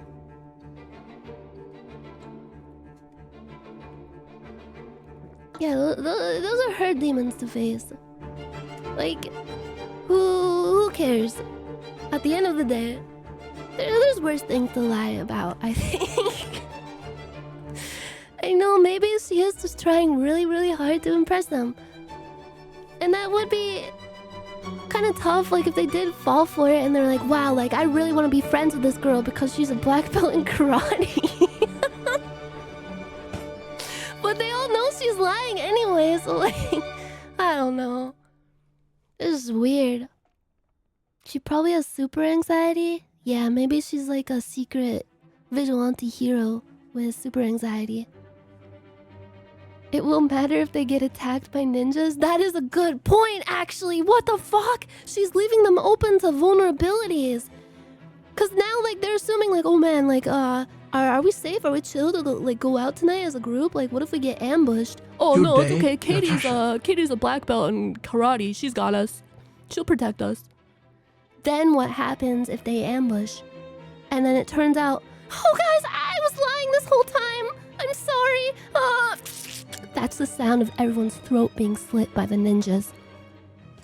Or what if they do the thing where they put like the string with the poison on it and lower it into their bed chambers at night? She's not gonna know how to fucking save them. Thank you, Dan Sev Stuff. Good day to you. Natasha Nyanners. Okay, here's another one. Another juicy number. Would I be the asshole for giving an interview about an old friend who is now famous? A friend from high school is now famous. Not like Angelina Jolie famous, but she's blowing up now. She's blowing up? Ah, get down! A reporter from a British newspaper, We Are American, that doesn't have an amazing journalistic reputation contacted me and asked me to do an interview about what she was like growing up. She and I aren't in contact anymore and haven't talked since pretty soon after high school graduation, so I don't know what her life is like now, but I practically lived at her house growing up. There's nothing really juicy or embarrassing, but she doesn't give a lot of interviews, and some information I have contradicts some things she said in public. I'm being offered a substantial amount of money for the interview, like a life-changing amount for me since I'm pretty broke. Would I be an asshole if I gave the interview? It isn't anything personal against her. I don't think it was affect her career deeply. And the money would really help me out. I feel like more context is needed here. Cause what if she... Like, is this like an internet celebrity or like a TV celebrity? Is her identity... Like, how much of her identity is public? Is it Mr. Beast? Yeah, that much money for an interview? Like, life-changing amount. It could be, like, I don't know. Life-changing money for me back when I was broke was like in the thousands. Like $1,000 could be life-changing for me once upon a time. I could see someone paying that much for a juicy interview. Is it the Hawk Tua girl?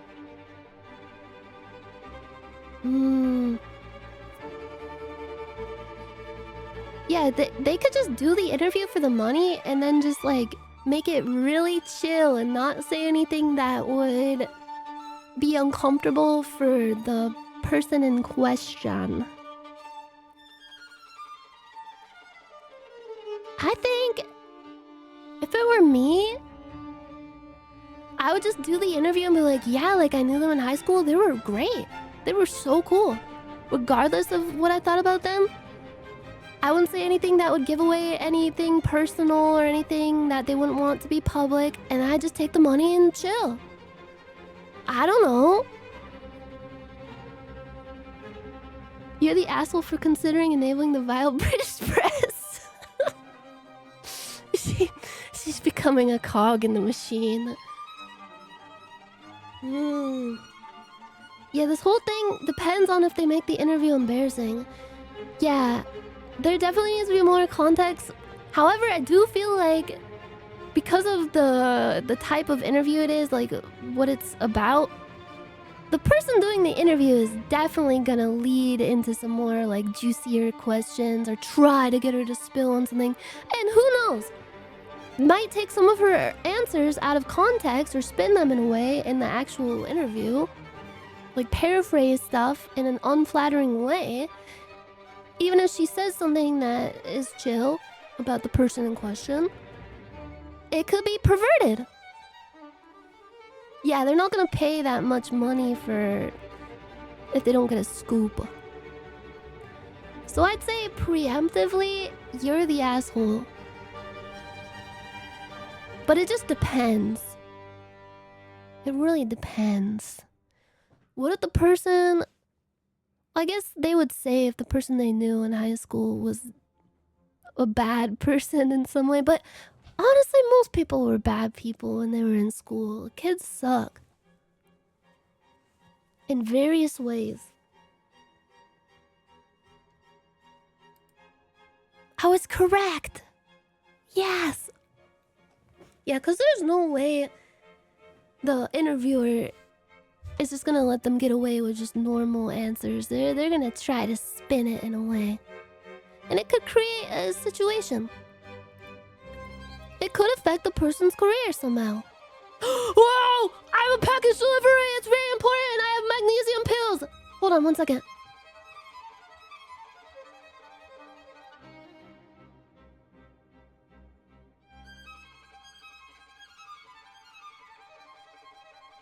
Okay, I think I got it.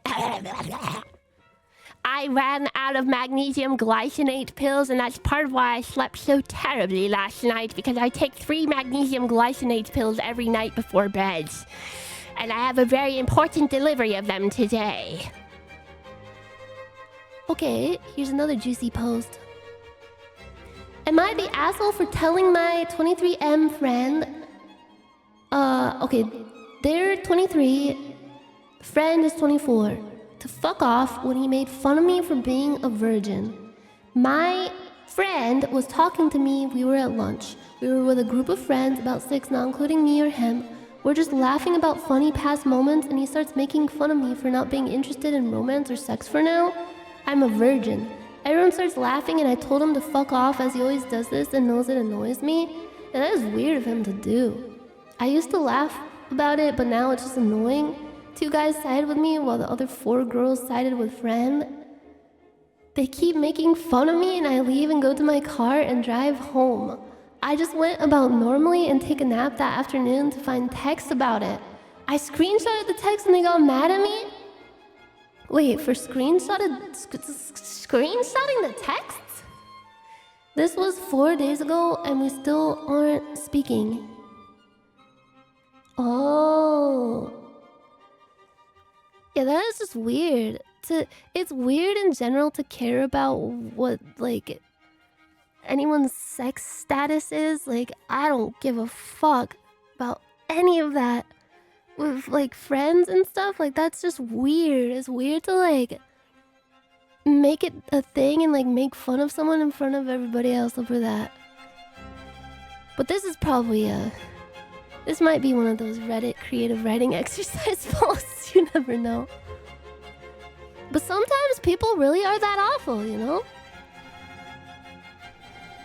30 is wizard age. And they're only like 23, 24.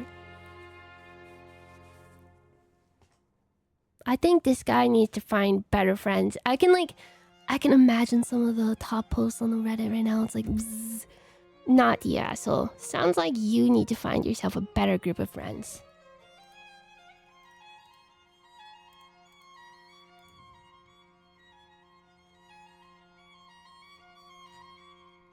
Future tip basking at making fun of you for being a virgin is only fun because you reacted in a funny way.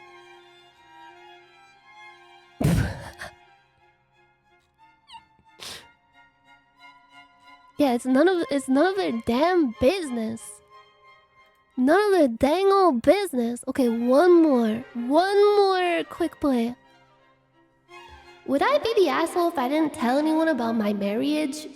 Pretty short one. I live in the US and got married a few months back after a long relationship, 3 years. I will be going to my home country pretty soon to visit my family and attend some family events. My family is racist. My husband is black. Obviously, I love him and I'm in no way ashamed of him or my marriage, but I know my family would react badly and I don't want him to deal with that vitriol. What? You don't need to tell him shit. Whoa.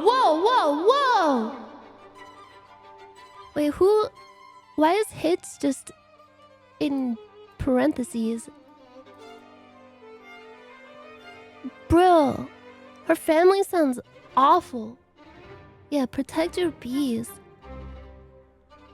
Bro, I don't know, like, I feel bad for people who have, like, families that they just don't get along with at all and they suck ass, but they still go visit them because they're like, well, they're family, like, they're blood, like, bro.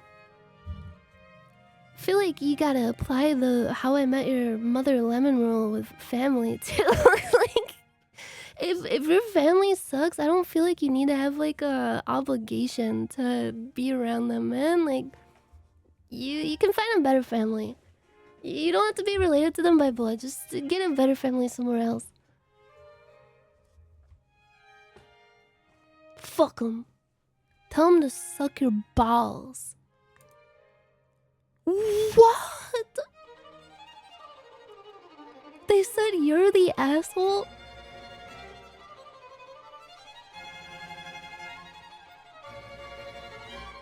Does she mean she didn't tell her family about it? Or that she didn't tell anybody? Because if she didn't tell anybody, that's a different story. Because then it makes it seem like she's like hiding it from everybody. Like she's like ashamed. Reddit moment! Reddit moment! Am I the asshole for not having a veggie meal option at my wedding? Bro, the posts about like weddings and baby showers are always the best. Oh god. I'm getting married at the end of the year. Invitations were sent out recently and we decided to include a card for meal choice with it so there isn't hassle later. There are 3 meal options, 2 meat and 1 seafood. A few extended family members and friends from both sides asked why there isn't a veggie option and they kept repeating it and calling, so I eventually replied that we will unfortunately not be modifying the menu, and if that is an issue, they can RSVP no. My future sister-in-law, she's not vegetarian, said I was purposely excluding people, so I told her that I understand people have dietary restrictions, but this is my wedding, and if they want to turn down a free, expensive meal, so be it. I didn't think much of it, but my fiance later told me that I was acting unreasonable. I really don't think this is a big idea. Am I the asshole? But like, yeah, what? It's just get their own fucking food. They can like go out to eat after. It's their day. Also consider the more options they have to include willy-nilly for everybody's fucking preferences, it's more like money that they have to spend on the catering and shit. It's a whole fucking thing. Ugh. Yeah, they should just bring a fucking McDaniel's salad or something. What the fuck? Why are they so hung up on like there being a veggie option? Just cause they're vegetarian? Well, there's seafood. Is seafood not okay? I thought like vegetarians could eat fish. Cause it's not as like restrictive as vegan.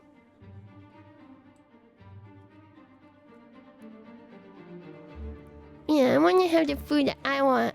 Oh, you got Uncle David a veggie option for the meals? I want chicken McNuggets because I can only eat chicken McNuggets every day. Only with ketchup and barbecue sauce. I don't like anything else. An average wedding plate is $25 on the low end? Yeah, like the more shit they gotta include for other people, the more expensive it's gonna be. It's a whole hassle. It's a hassle. It's a fucking hassle. You're not the asshole. What? What? I feel like I'm taking crazy pills here. The verdict was you're the asshole? Huh? What are they saying? You're the asshole. Never met a caterer who didn't have veggie options. They're usually cheaper too. The optics are terrible. You seem pointless. The optics are terrible.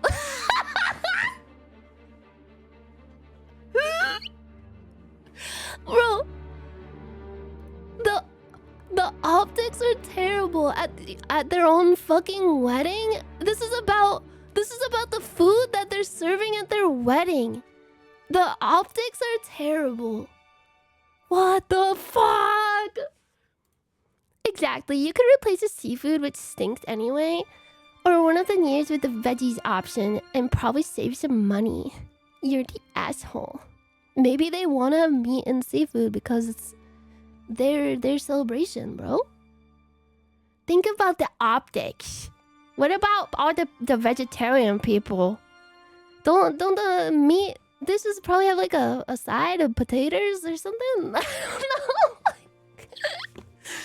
Bro. They don't even really need to eat at the reception thing. At the dinner. They can just show up and then like go out to eat later. And it's honestly, it's so reasonable that they said like, well, it's fine. You don't have to come if you don't want to eat the food that's on the menu. It didn't seem like she was like guilting them about it. They're making her seem like she's being like a bridezilla when I don't know. I don't see it.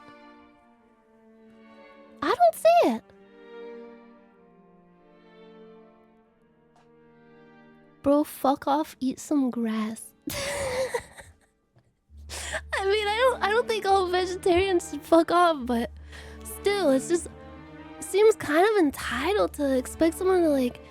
Sure, you could say like, well, veggie options are probably less expensive, but that's assuming that they're replacing one of the options that they wanted to have with veggie options just because of like a few extended family members, like some fucking cousin twice removed from Uncle Daniel's side of the family or something. Fuck them. Eat your meat and seafood, motherfucker. Strange for vegetarians to have this much beef with people. I just had my wedding back in January. To play devil's advocate, most caterers that I found would be willing to prepare a few special meals for around the same price. Oh, really? Like as like a add-on package deal? You know what? Maybe I'm just selfish, but I'm just thinking about like all the fucking hassle involved in all of that. I mean, you've had a wedding back in January. I've obviously never had a wedding, so I don't know. I've only watched like TLC shows about weddings. But I do know is that they're really expensive and really stressful, and people make them really stressful for no reason a lot of the time. And I think part of the stress that adds up is the fact that everybody's like fucking like 20th cousin twice removed that shows up for the wedding is like, oh, can you do this just for me? And then like stuff just keeps like adding up and adding up and adding up, and it's like, damn it, bro, like, are you doing the wedding for fucking Uncle Daniel? Or are you doing it for you because it's your freaking wedding?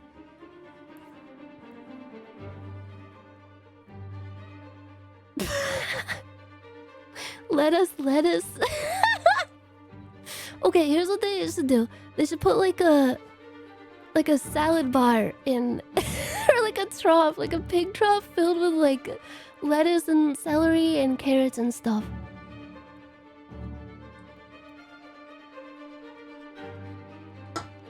I think like people can be bridezillas for sure, and people do get really neurotic about this kind of stuff, and it's just like it kind of ruins it in a way, because it's supposed to be a day of celebration and fun for you and your beloved one and your family. I think the people whatever. hosting the wedding should have something for a vegetarian to eat. That doesn't mean the person gets to eat whatever they want, but they should have something. Yeah, maybe the caterer could have provided it as like a side thing as part of a package deal for what they were doing already. True.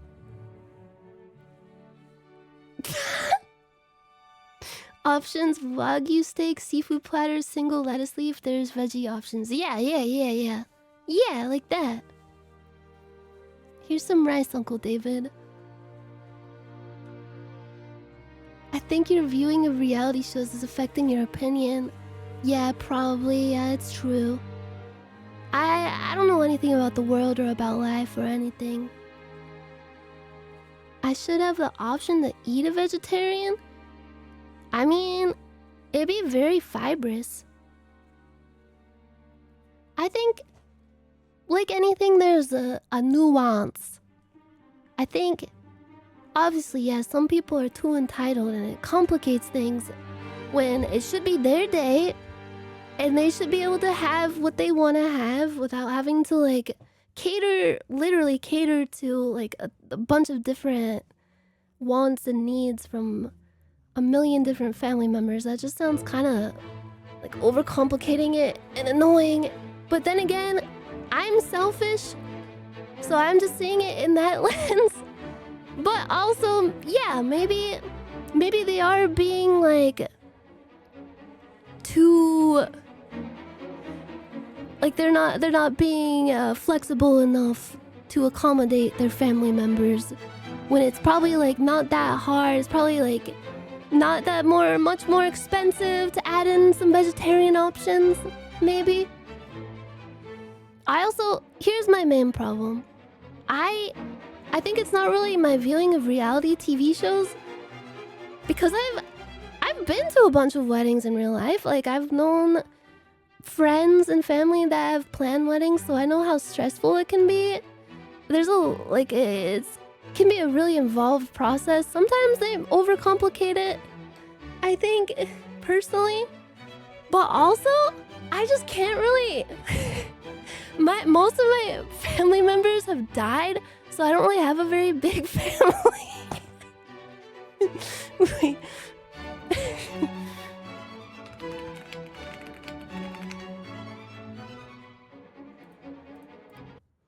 See, this is where you guys are wrong. This is my perspective on this. Most of my family members have died. I don't have a very large family. I'm not really in contact with my extended family, so I can't really conceive of a reality where if I'm, for whatever reason, planning a wedding, I can't conceive of a reality where I'm like catering to the preferences of some like extended family member, I would just be like, what? No, that sounds fucking annoying. Like, bro. The root cause of this issue seems to be the dinner. Let's go crazy and fix that first. I like the trough idea. Saves on plates too. It does, yeah. It's very economical, and it would be a fun familial activity. You just play like fun music, and everybody. It's kind of like musical chairs. Everybody can run up to the trough and eat the salad as long as the music is playing. See, this is my perspective as someone who doesn't know a large family. I'm kind of a loner, kind of a lone wolf, so I don't know about that. I can't really relate to someone having such a large family that they'd have to be empathetic and accommodating to their second cousin twice removed from Uncle David's side. I can't. I just don't understand. I was raised by wolves. The wolves killed my family. And yet they still took me under their wing. The wolves had wings. One angel wing and one dark wing. That's all you guys need to know. What if at my wedding there is no food? Like, just fucking figure it out yourself? Yeah, it kind of like, I don't know. Just seems kind of stressful. just go out to eat and get what you want to eat. Like, come on, man. Imagine you plan out like this day, like, oh yeah, like we're gonna have McDonald's burgers and ice cream fountain, and because this is what we want to have, and like it's like special to us. And then like second cousin twice removed from Uncle Daniel's side is like, oh, but what about can we have potato skins? Can we have boiled mushrooms on a wooden plate, please? And we're just like, but that just seems kind of like overcomplicating it, and I don't want to do that. And then Uncle Daniel's like, what the fuck?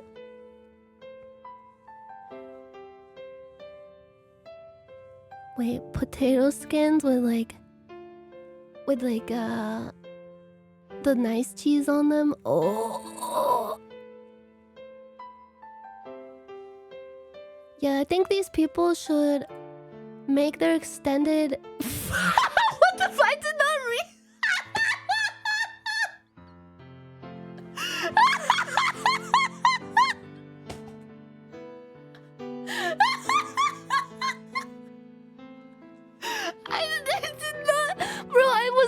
I did not read this at all. I was still philosophically thinking about the other people with their fucking vegetarian conundrum.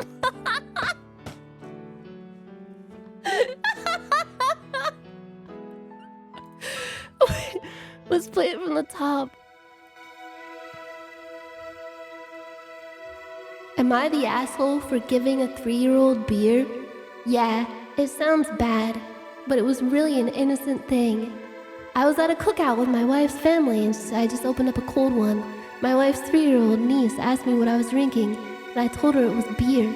She asked to taste it, so I poured her like 1/10 of a sip into a plastic cup, thinking it will be bitter for her, but well, she liked it.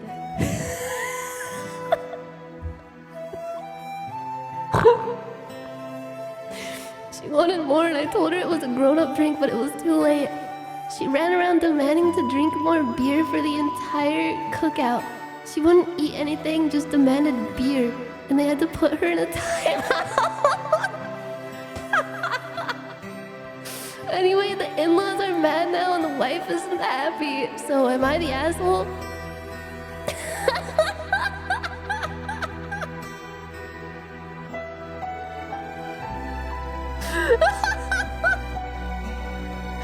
Bro, that actually happened to me when I was a kid. I wanted to try my dad's beer when I was like 5 or 6, and I instantly spit it out because it tasted like puke.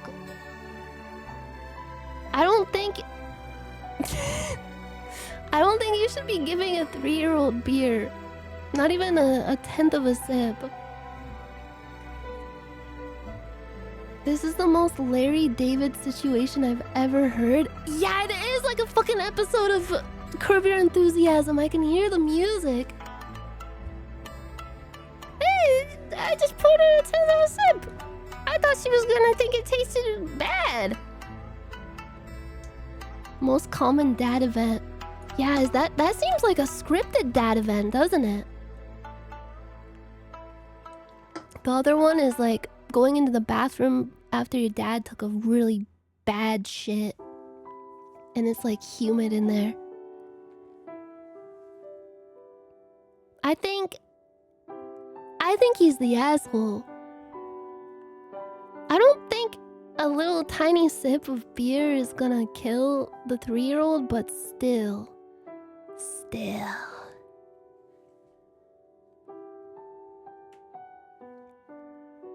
But it's not...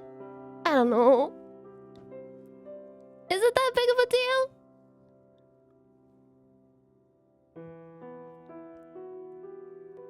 deal? Is there a Japanese dub of Curb? God, I hope so. That would be amazing. I wonder what Larry David would sound like in Japanese. Reddit will defo hit "You're the asshole." Oh. Like, was my dad an asshole for giving me a sip of beer when I was like 5? I don't think so. It didn't kill me. Like, look how I turned out.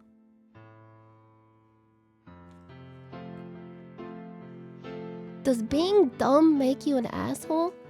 I guess that's the question. I think sometimes dumb people can be assholes, but... Is Yui from K-On! An asshole? Would you call her an asshole to her face? Actually might be the asshole because not his kid.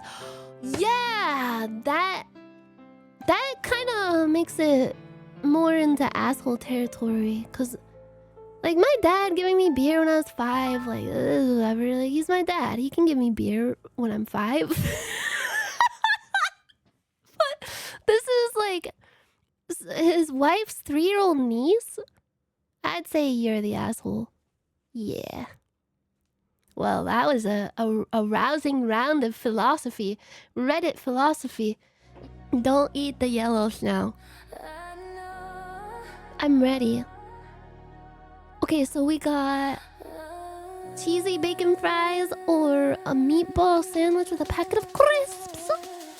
And this is just the voting round, right? I vote cheesy bacon fries. Oh! Wait, both of these look really good. Chicken nuggets with fries. It looks like if you buy this, it donates to a children's charity.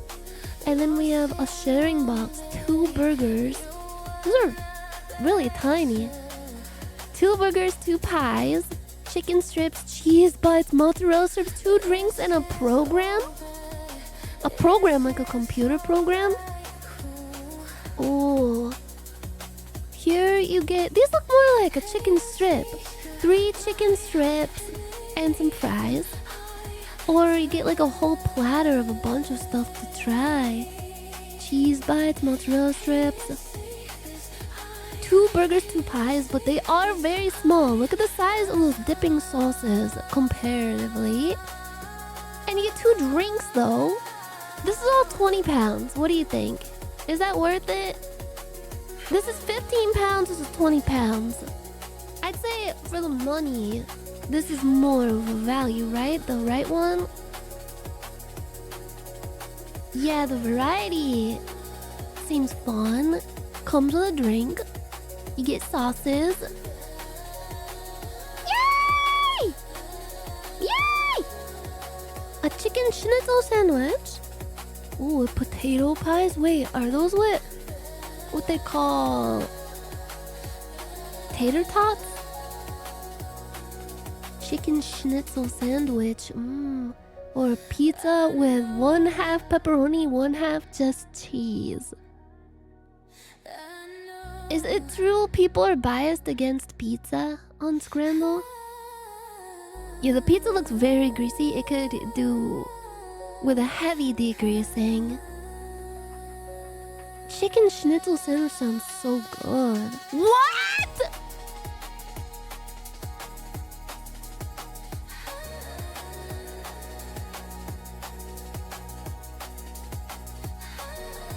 Fuck! I'm aghast.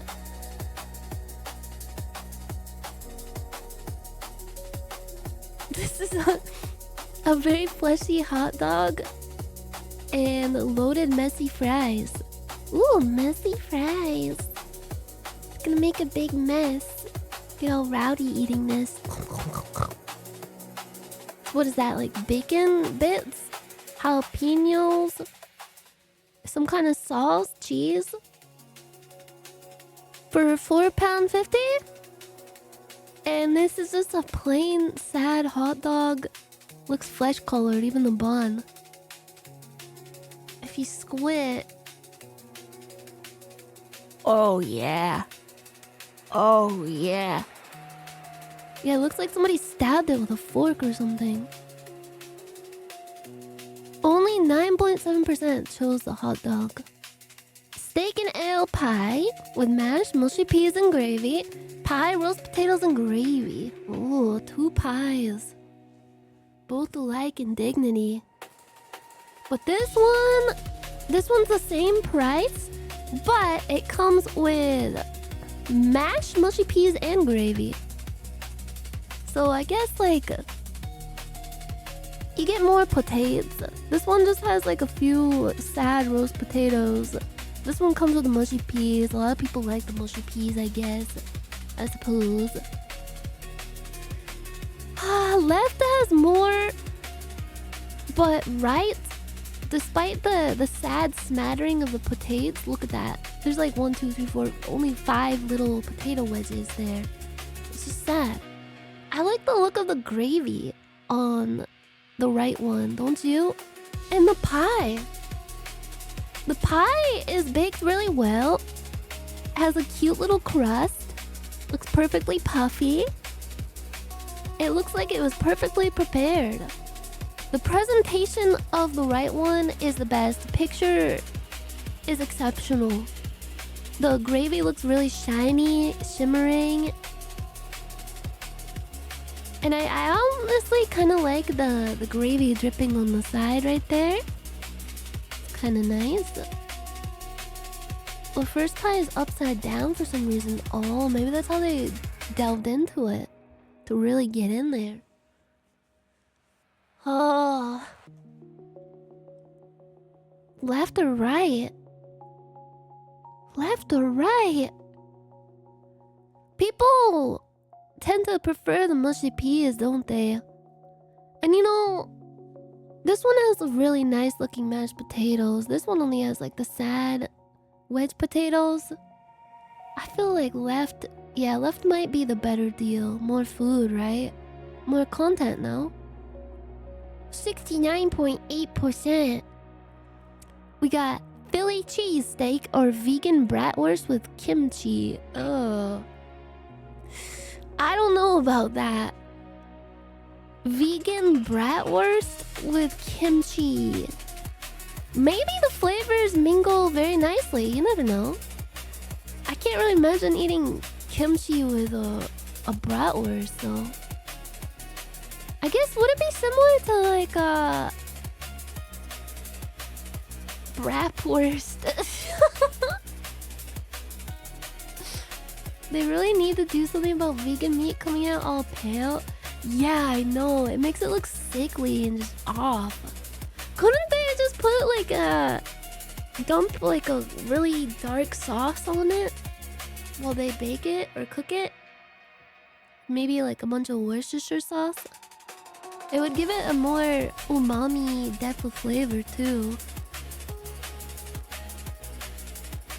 That sausage looks like an uncircumcised penis with like a piece of orange smegma sticking out of it. It's gotta be the Philly cheesesteak, right? Yeah! Yeah! Yeah! Akarahe? Fried bean dumpling with shrimp, vatapa, and peppers. Ooh. Oh. Or pork gyros. Look at that shit. Oh my god. I don't know about how I can like see the legs of the shrimp. It's a little bit perturbing. They look like they're still alive and dancing around. Maybe they taste really good. But that juxtaposed with a pork gyro. Look, oh, look at the fries sticking out of it. Ooh, look how thick that bad boy is. Yes. I do like shrimp. Curry and a pint. Or a burger and fries with a drink. Ooh, I like how those fries are seasoned. Wait, they gotta be lying. Curry and a pint for £1?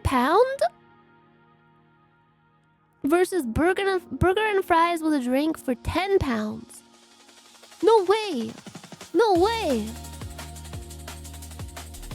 Yeah, are they making this up? This doesn't even look like a picture that was taken from a actual game.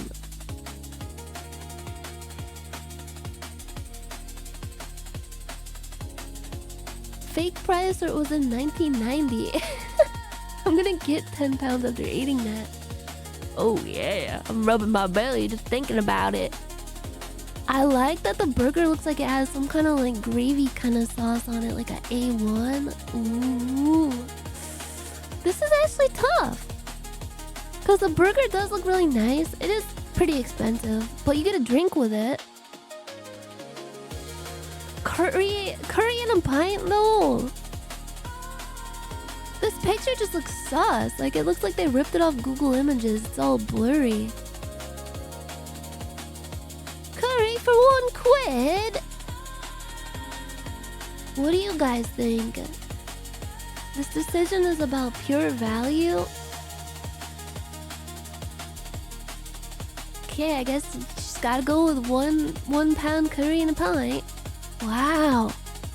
Wow. Whoa! Oh my god. Come and go souvlaki versus tropeiro. Ooh, look at that egg. That perfectly presented cooked egg. It's presenting its yolk. Oh my god. I had to bring back my drool. Rice, pork crackling, and a fried egg. Ooh. What's pork crackling? Is that like a pork skin? Like the stuff that Helga ate and had those weird dreams in that one episode of Hey Arnold? You come and you go. Souvlaki. Pork rinds? Oh. Oh, bro. I bet this is good as fuck. Any kind of bowl with rice and a meat and an egg on top. That is just divine. That is just what life is all about. Damn. Fuck, what would you guys go for? I'm biased and I don't know, I like just like the bread with the fries and the chicken. But I don't like how big that tomato is. It's kind of threatening to me. I bet those onions are really nice and brisk though. And what is this, like a tzatziki sauce or something? Yeah, Brazil or England? Left looks more healthy. Are you really worrying about how healthy something is? Wait, actually, no. What the fuck? What do you mean it's more healthy? Honestly, right is more healthy for you. Cause, just hear me out. On the left, it's just mainly carbs with like very little protein. That's a very small piece of chicken in there. You're not gonna be as satisfied after eating it. It's not good. Like, I bet this one has a lot of calories, but not as much value for the calories. You know? Cause these fries, they're gonna be really, really high calorie because they're fried, obviously. And then you got like the bread. This hunk of bread, that's gonna set you back a lot. And the sauce is very obviously cream based. Could provide a little bit of protein as well, but still, it's gonna be pretty heavy. Whereas this bowl, you get way more meat, you get a nice egg. An egg is a really great source of protein for only like 60, 70 calories. And you get a little bit of green. And you can say like, oh, but it has some pork rinds in it, and those are probably really bad for you, but it doesn't really look like that much. I guess some nice, some beans, it looks like. Some beans in there, very good source of fiber. And then rice, very good, simple carb. I'd say the right is actually more healthy and more of a valuable meal to have than the left.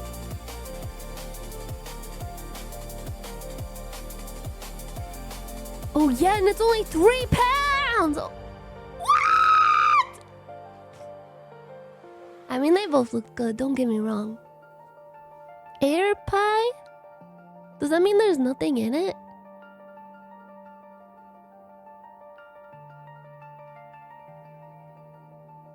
Versus this pizza that actually looks pretty nice. It's got like the melted mozzarella. Like the big mozzarella ball thingies. Melted all over it. No price data for the air pie. 6 pounds, 5 cents for the pizza. The crust looks kind of nice. It's got that nice bubbly stuff going on. It looks like it's kind of fluffy, but with the right amount of crispness.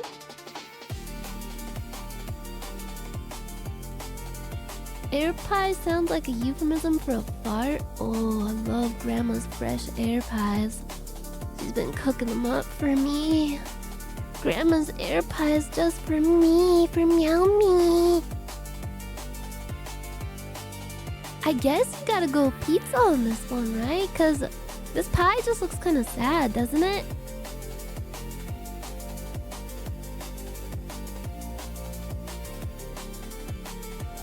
If the air pie was super cheap and still hot, it would be the best beer snack for the big game. Super cheap and still hot. Just like your mom.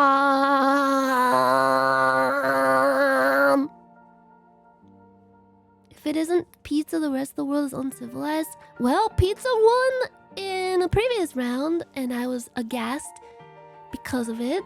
Because usually pizza has like it's at a disadvantage in Scramble for some reason. Maybe it's because people imagine eating the pizza at a sporting event and they feel very, I don't know, intimidated by it. Like, oh man, now I'm responsible for this pizza. What am I gonna do? How am I gonna eat this? I don't know what to do with my hands. This is a Japanese pizza too, by the way. That may skew the vote. Pizza Japan. Let's go! Katsu chicken with chips or wild sausages? Sausages gone wild. Why are they wild? What does that mean? Like wild caught meat? Were they hunting for the meat in Copenhagen? Why are they all... They look kind of wrinkly. Why do they look so wrinkly? They still got like the skin on them? Forage from the local sausage bush. The katsu chicken! I noticed this a lot in Scramble. They call just regular fried chicken or karage katsu when it's all wrong. Like the type of fry is just not the same.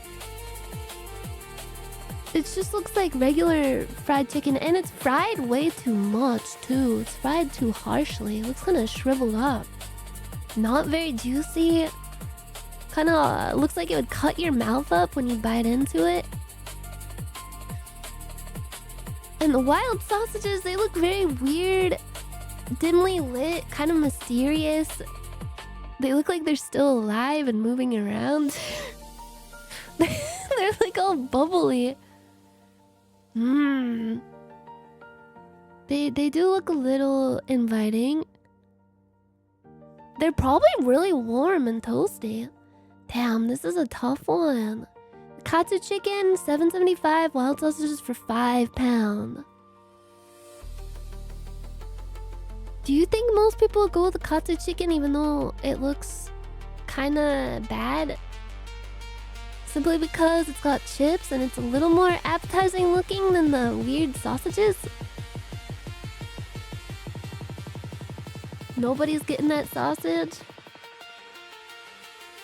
It's flaky pastry. The sausages? Wait, so is it kind of like a corn dog? Like they put a flaky pastry over the sausage? That sounds so good! Whoa! No, that's a sausage skin? Wait, I don't know what to believe now! I'm confused! Oh, I want corn dogs now. Oh. Let's go chicken and the katsu chicken and the chips. Oh, thank God. Yeah, nobody really was getting those sausages. 8 out of 10. At least I did better than the community average. Oh, boy! Boy! When are we gonna get our next grand 10 out of 10? I've only had one. I'm useless.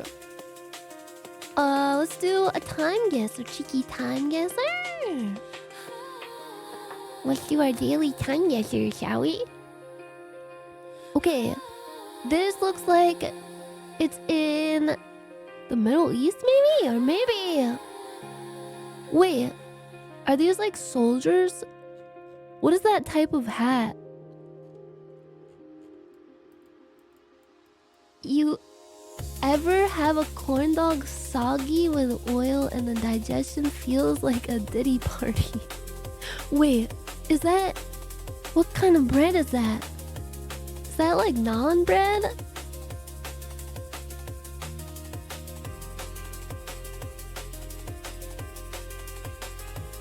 Why is it only black and white? Because they didn't invent color yet back then.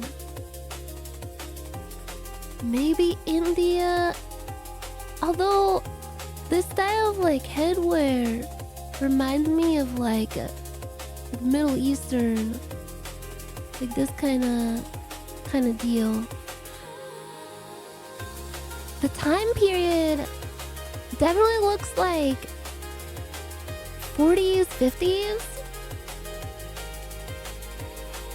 Or maybe, could it be earlier? Could it be like the late 30s?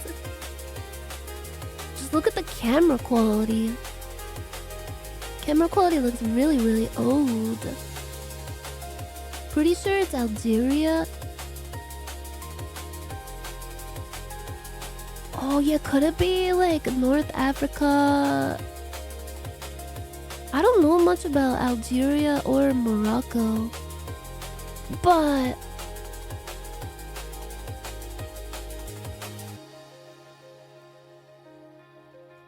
what are they making here? What is that? Does this look like Moroccan bread? Looks like a World War I type area. North Africa 1940s? Yeah, let's go with that. Wait, could it be Egypt? Fuck.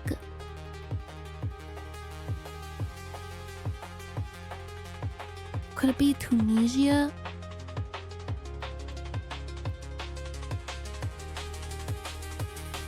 They have really intricately woven baskets. Yeah, this photo is tough. In many ways, it's very tough. Fuck. I guess I'll go Morocco. Around here. Wait, could it be Marrakesh? And then maybe like 1940... No, 1939, 1940? Let's just do 1940. 1932! It was in Iraq! It was in Iraq, you guys! Captured the same year Iraq gained its independence from British rule, 1932. Oh, wait! Okay, what do we have here? Ooh, this type of clothes. Very 90s. Maybe late 80s? Could be early 2000s too. Because this is definitely like, wait. What is this, like Greece or something? Wait, I don't know actually. Or Rome? Yeah, Rome. Roman pillar. And then, isn't this like a statue of some Roman mythological guy? Yeah, now that you mention it, does look very Italian here. It's the ruins of the Forum. Is that where all the philosophers were hanging out? What's this guy doing? What if one of these photos is like obviously really, really old, but you look into the crowd somewhere and you see someone who's clearly from like 50 years in the future? Doesn't that look like a face? That like pile of rubble right there, it looks like a guy with like a bucket hat on. Why does it kind of look like Young Lean? Look at that! He's watching over them! What the fuck? Time traveler moment. Okay, let's do Rome, Italy. By the Roman Forum? Around hereabouts? And then I guess maybe like 1997? Cause no offense, but isn't Europe kind of on like a delay when it comes to fashion and stuff? Cause I know like this style of track jacket and the pants and like the striped shirts, these were very 90s. Could be later than it looks. Couldn't it? 1994? Okay, let's do 1994. 1993! That's where I'm from! The Roman Forum. Once the bustling center of the Roman Empire. Me, when I remember about the Roman Empire, I'm always thinking about the Roman Empire, you guys. Next one. Ooh, where are we now? Where are we now? Looks very European. Some kind of harbor. Ooh. The flare pants style. And the short shorts on the guys. The hair, I want to say like late 60s. Cafe. Is this in like... What is that? What kind of flag is that? It's all black and white, so it's hard to say. Somewhere with like a place where motorized boats can be. Grooties. Is this Netherlands? Or Sweden? Wait, what part of Sweden? You think it's like Stockholm or Copenhagen? Or Malmo? Örebro? Yeah, that's right. Netherlands is pretty flat, and this looks very hilly. I almost thought for a second it could be like Austria or something.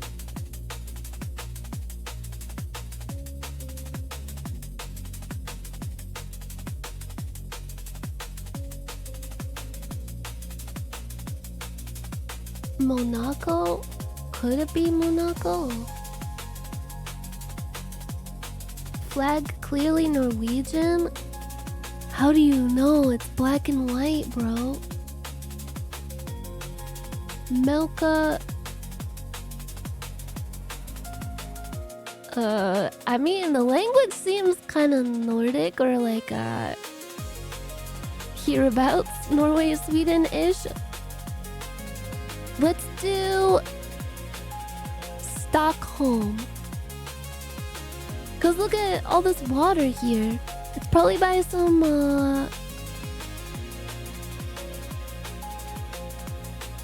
like here. Aren't those like docks for boats? That looks kind of big though, doesn't it?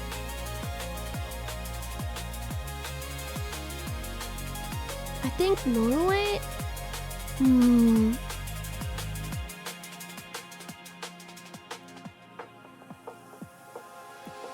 Could it be perchance Oslo?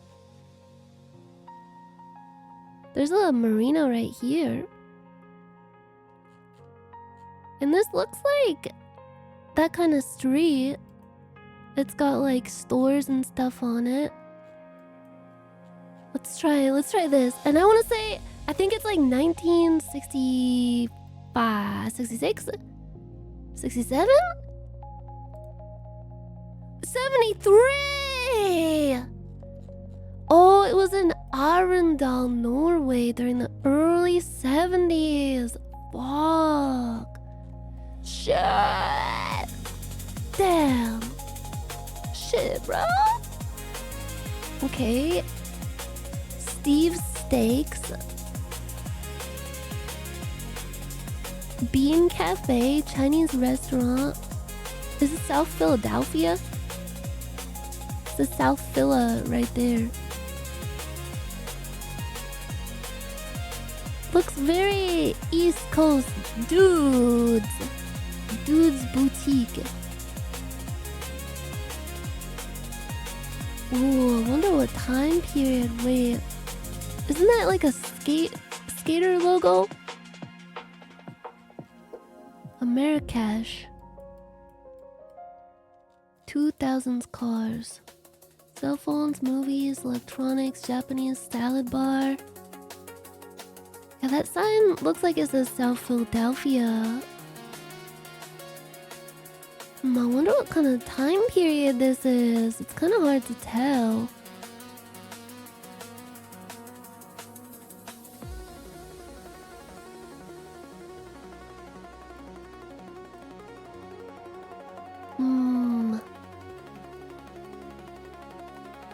It could be like 2013. Or maybe like 2010. Maybe 2008 or 9. I don't think it's in the 2020s or even like near the 2020s. It looks rather old. Nobody's on their freaking phones. These cars look pretty old too. Like overwhelmingly. Wait. What kind of Jeep is that? Is that a Jeep?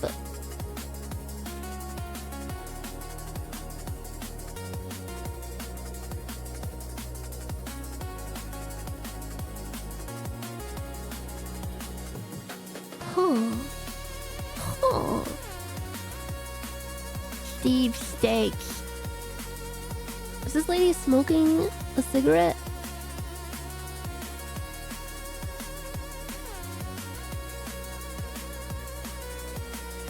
Okay, what the fuck is this apparition? Philadelphia.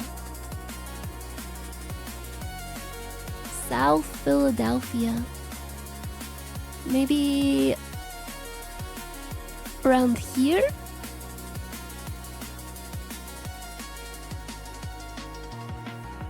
I guess? Or maybe further down this way? It looks like it's in like a pretty bustling street.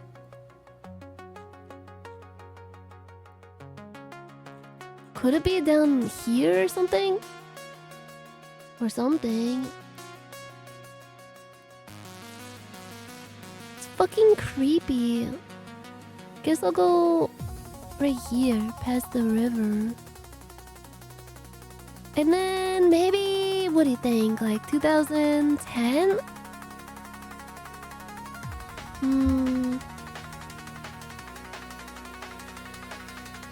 It doesn't look so old that it would be like early 2000s, but I don't know. I could be wrong. The way this woman is dressed makes me think maybe like 2008. Let's do 2008. 2006! Whoa! Whoa! Whoa, what is this? Are they playing cards? I thought this was a bunch of meat. I got really hungry. This...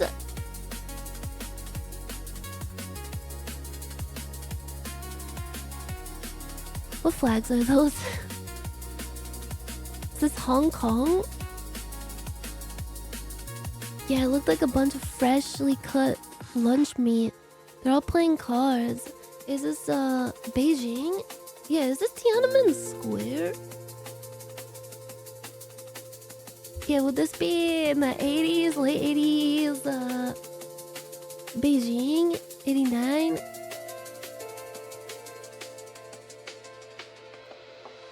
Bunch of lads playing cards. Oh god, my... Sorry, my foot fell asleep.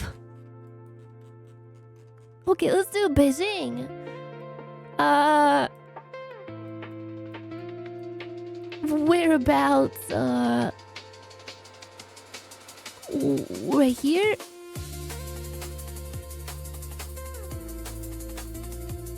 Let's make our guess. We got it! Yo! We got it spot on!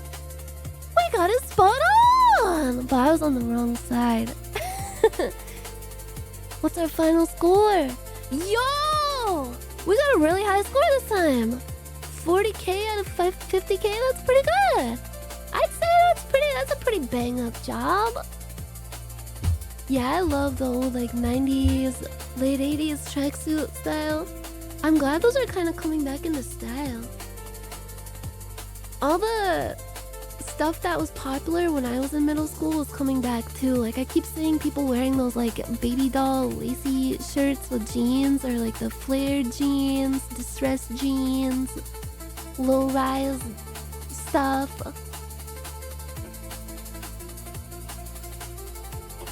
I want Jinko jeans back too. I want to get big Jinko jeans and a wallet chain. I want to get moon boots. Weren't those like a 80s thing though? I think that's something more my brother grew up with. Yeah, all the Y2K stuff is coming back. Skinny jeans need to stay dead, bro. I'm ashamed to admit I was a big skinny jeans supporter, and I kind of miss them. They were comfy. Okay? Like a lot of people, I think the problem with skinny jeans in general was a lot of people just wore them wrong. I hated the super high-waisted skinny jeans. I hate high-waisted jeans in general, like the mom jean look. Ugh, it's horrible. If you get like a low-rise, mid-rise cut, and you make sure it's sized correctly so it's not like skin, like literally skin tight, it has like a nice amount of like flattering shape to your legs, I think skinny jeans still work, especially when you pair them with like a nice boot. Like get you like some nice boots that go up to like the calf level. Pair that shit with like a cute sweater in the colder months, or I don't know, like a nice like flowy shirt, something more like flowy or boxy up top. I love skinny jeans. You could wear them with so many different things. You could rock them more casually with just a normal t-shirt. You could wear them with like a tank top and a cardigan. Oh my god. They gotta come back, and they will. They'll always come back. I went to the mall the other day because I went to the dentist and I was like, might as well just go to the mall. Because I'm already out for the day. Might as well make the most of it. I got my teeth sandblasted. They used like this newfangled cleaning device that just blasts your teeth with sand, or at least it felt like sand. And she was like, oh, sorry, I'm not used to using this new model. It's like, it's really strong. Sorry, I didn't realize it. And I looked after and I was covered in sand. I had like sand all over my hair, all over my shirt. But it did a dang good job. Bang up job cleaning up my teeth. I tell you what. Then I went to the mall after. I walked around at the mall. Let me tell you, I understand why old people do that mall walking thing. I get it. Because I was just wandering around the mall and I carried a bunch of bags. So it was kind of like a mini like weight training exercise. I got like 7,000 steps in.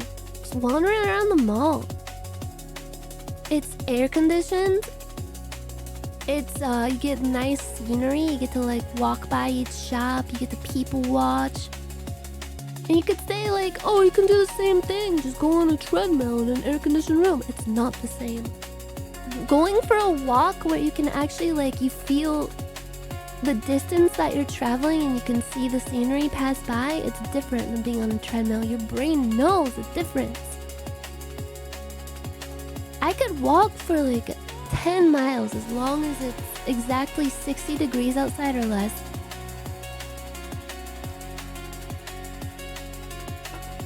I get old people now. I used to make fun of them so much, like, oh, here goes the mall walkers, but they knew what was going on before anybody else did. Cause it's hot as fuck out. It's like 90 degrees, there's a huge heat wave going through. The mall is just so cold and nice and chill, and barely anybody goes to malls anymore, so it's not crowded. You can just walk around, do whatever the fuck you want. I almost want to like bring my earplugs next time, just space out, listen to music, go for a good jaunt. And you can mix it up and walk up and down stairs or the electric stairs. Even though those scare me a lot, the escalators. Hey, I'm still a little sore from carrying around all my bags at the mall and walking around for over an hour. It does something. It actually helps. I actually heard that you need to have 10,000 steps in a day is actually like a myth. Because it came from some marketing campaign from a Japanese speedometer guy. That was just like, oh, the kanji for 10,000 looks like a guy walking, so we'll just say you need to get 10,000 steps. And make that as like a marketing push for our product. Sometimes a polite stranger will even engage in conversation. Oh god, no. My worst fear. Oh, unless it's a polite old lady. I would drop anything if a polite old lady approached me and needed my help or wanted to ask me a question at the mall. I would do anything. No! Don't even get me started, bro. The creepy pickup artist people, they've moved on to new metas. They will come up to you and you can't like instantly be like, not interested, leave me alone, because they have a new opening line that you can't shut down. Because what if you shut it down and they were actually asking you genuinely? They come up to you and they ask you, oh, do you know where such and such is? Like they're looking for a certain store, they don't know like what street they're on or something. And what if it is someone asking for directions? You can't just be like, fuck off, leave me alone, right out the gate. You answer it, you're like, oh yeah, you just go down that way to the left. And then that's how they get you.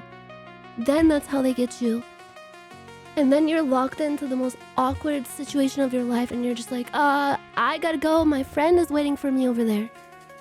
And pray that they don't keep following you. You gotta open up your phone, put on the weather app and be like, oh sorry, I gotta take this call real quick. sorry. The other strat. See, I can see what this is a new meta too, because whenever I get approached by an annoying, creepy person, sometimes I do the "oh sorry, I don't speak English" thing, and I'll put on like a really European accent, and you can't do that. You can't do that with this new strat, cause you assume that it's just a normal, nice person coming up because they're genuinely asking you for directions. You can't just be like, "oh sorry, I don't speak English." But maybe you do nowadays. It's just the kind of world we live in. Just point them the opposite way you were going. Oh god. Ugh. I've grown old enough to just say fuck off when I know I'm getting tricked. I don't know how long this has been a thing, but I feel like is it a new meta? I'm not sure. But now I'm scared if anyone asks me for directions. Cause I'm like, fuck, like am I gonna get stuck in a non-skippable cutscene? I only learned enough English to give directions. Yeah, I only learned the English words for right and left. Fuck, man. Anyway, what do you guys say? Sorry, I'm on lunch break. Gotta run. Yeah, I could just like pretend I work somewhere nearby.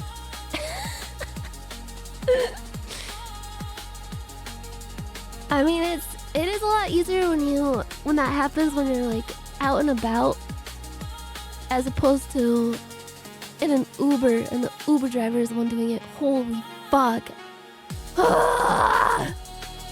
Don't even get me started. You're just like at the mercy, just trapped in some stranger's car.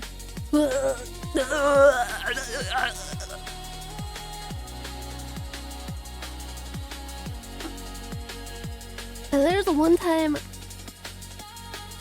I got accosted in the fucking bread aisle at a Target in LA somewhere. That shit really perplexed me. Like, why the bread aisle at Target, bro? This place is sacred. I love this place. It dampens the sound, all the bread lining up on the shelves. It smells really good, smells like bread. It's a peaceful place. Like, if you're gonna talk to me in the grocery store, you better say something important. You better say something like, "oh yeah, try that bread, it's really good." I'll be like, "hey, thanks, bro."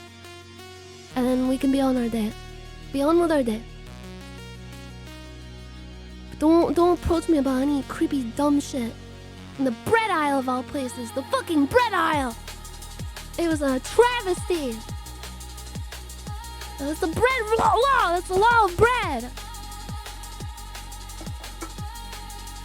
Yeah, the grocery store is a sacred place. So is the gym. There's a time and a place for that kind of crap. Honestly, some of it, there should never be a time and a place for some of it. Because some of the people, like the creepy people approaching in public, they're doing it for all the wrong reasons. And they're really weird and really, like, they make it really uncomfortable on purpose. And they should not be talking to other people, I don't think.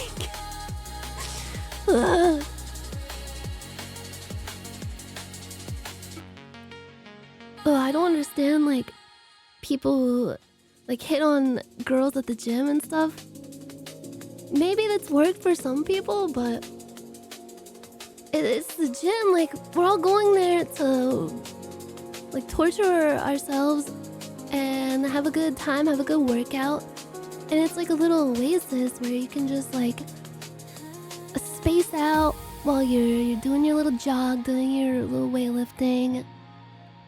Nobody wants somebody to come up to them when they're like focusing on a workout and getting all sweaty and Hello, like, man. "Hey, what's up?" I've been going around asking everyone, can you tell us what's the oldest thing in your fridge and how old is it? And how old is it? I don't know if I could remember off the top of my head, but I think there's a bottle of Kewpie mayo in there that's been in there for over 2 years. At least since we moved in. I'm pretty sure. It's been in there for a while. I don't think it's definitely not good to eat anymore, is it? I actually wait. I cleaned out my fridge recently, so it might be gone.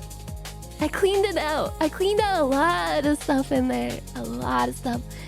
Most of the old stuff in our fridge is just like sauces and stuff.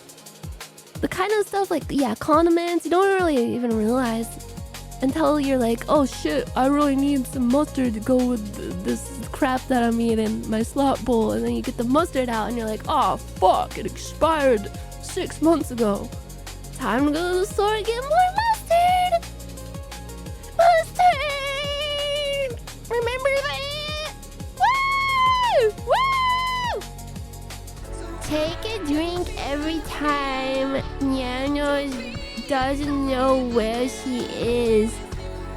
Take a drink every time Nyanners starts to forget the faces and names of all of her loved ones. Okay. A daily scram. Oh, I didn't mean to vote. But I clicked on that side, so... I didn't mean to click on my screen, sorry. Hot dog! Oh, hot dog! We got chili cheese, roast potatoes, chili bean potatoes, and a hot dog. Bun looks rather dry. Too much cheese, in my opinion. I do like the addition of, what is that, like pulled pork with the jalapenos, and you get fries in the bottom. This looks like puke. What? Are you kidding me right now? How many of you guys would have gone for the left one? Are you serious? Are you serious? Okay, cheeseburger with 2 bites taken out of it. And Fat Lad Special. Oh, here we go. Fat Lad Special. Double bacon cheeseburger with onions. I mean, this has more to offer for less money than left. Oh, thank God. I can't believe we got the first one wrong. Chicken gyros and spaghetti and French toast. Oh, well, wait, that's cute. Is this from Japan? I was gonna say, this is thing Japan. It's got it's like a bento box, little stars in the thing. That French toast actually looks incredible. And there's like a little refreshing cucumber salad. I will say though, spaghetti and French toast is a really weird combination.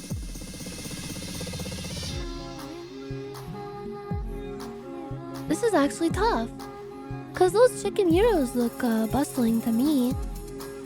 But I love how the Japanese platter is arranged. It is quite nice, I will say. You get a lot of food for only £6. But who's gonna sit at a football game and eat a fucking plate of spaghetti? Euros is 10 out of 10.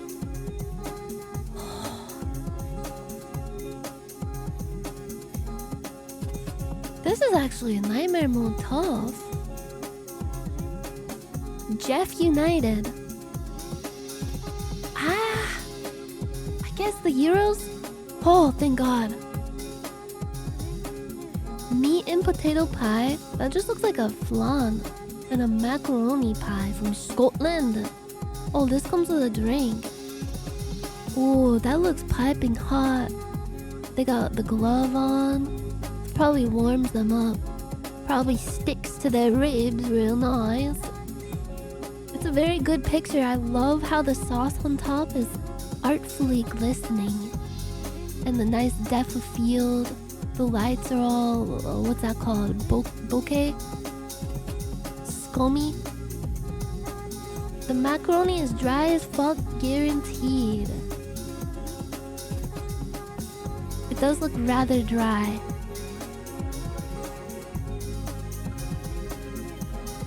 Oh, that was a close one. Chorizo sandwich and reggae wings and peri chips. Wait, peri chips, is that like the sauce that's that they have at Nando's? Cheeky Nando's? This sandwich looks sad. Holy fuck.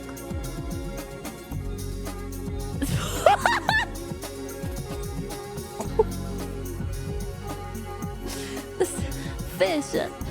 Free for Martin Odegaard, the man of the match.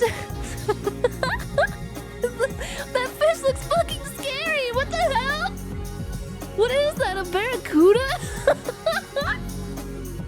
Where did they catch that? Did they go back into prehistoric times and find that in the water somewhere?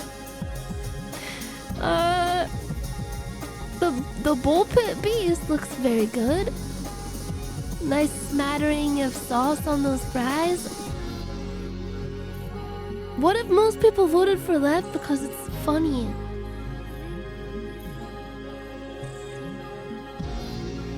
It's got human teeth. Yeah, look at it. Look at its eye. The guy holding it looks worried. He's like holding it away from himself like he thinks it's still alive. It is free, but only if you're the man of the match. Okay, the bullpit beast wins this one. Pastel de carne. A meat pastry and a churro filled with caramel. Ooh, and it's kind of delightfully weeping out the tip right here. Okay. Both from Brazil. Left is £2, right is £1.20. Would you rather have the churro or the meat pie? The churro is pre-churroing. I'll take the churro. Yes! Oh. Okay, we have chicken and fries and a can of Stella Artois. And then chicken skewers on salad wrapped in naan and sweet chili sauce. Whoa! You'd have to be crazy not to go for the chicken skewers. Are you kidding me? And then, oh, bro, look at the price on the chicken and fries. It's £24 for that? That looks sad. Let's go. Katsu chicken and rice and sausage, gherkin and a roll. Oh, that is kielbasa. Ooh, the gherkin and the roll that has the butthole. Does the beer come with it? This is actually tough because I really like chicken katsu. This doesn't really look like chicken katsu. It just looks like regular fried chicken. The breading seems kind of not right. Does look good though. Not enough sauce for my liking though. Not nearly enough sauce. Right looks dry and unappetizing. Are you kidding me? I thought that sausage is so juicy. And look at all the condiments you get. And you get a gherkin with it. And this is only £2.60. This is £6. £6.80. Commonwealth countries use katsu wrong all the time for some reason. Do they think it's just like a blanket term for fried chicken? Huh. Huh. Huh. Huh. Huh. Huh. I'd rather vomit than eat any of that? Any of all of this? Both of it looks good. Yeah, that looks like karage. Yeah, the quality maybe... For the price, the quality on the left is probably way better. I'd still eat the sausage. Hand, mushroom, and salami pizza, that looks like a dog chewed on it for a few minutes first. And then chicken tandoori pie, that looks kind of radioactive. Why is it so saturated? This is really hard. What happened to this? That looks like somebody's gaped hole. Oh, it probably tastes good. Ham, mushroom, and salami pizza? I don't know. It looks mangled. This one's really tough. Oh, prolapse pie. That's a fake chili powder colored tandoori. I can tell you that as a tandoori connoisseur. Is it kind of like wasabi? Where there's like the real wasabi and it's like darker green in color and it's made out of real wasabi rather than fake horseradish. The pie tin does look like lips. It's all like curved like this, like it's puckered up. Oh, this is really tough. Damn it! 2 wrong, we got 8 out of 10. We're still a powerful scranner. So it's all okay in the end. Okay, let's do a few rounds of Reddit court. Let's go to Reddit court. Boom, boom. I want to see what the dailies are today. What music shall we listen to?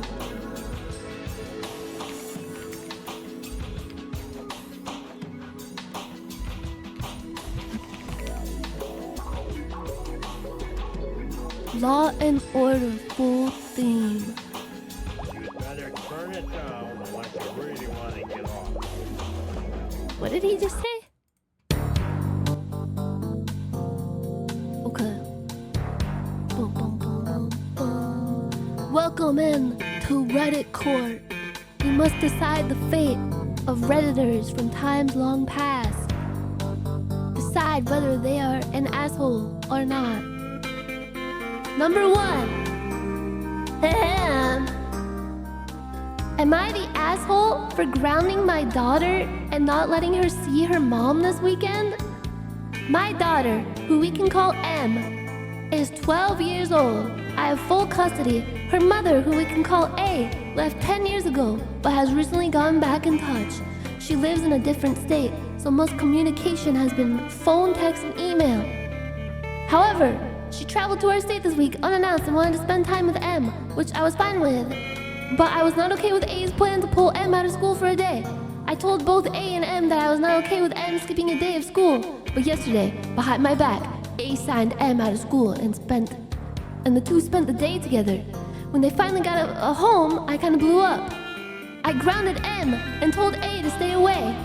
But now, A is leaving on Sunday and said she wants to spend Saturday with M. I said no, as M is grounded for skipping school yesterday.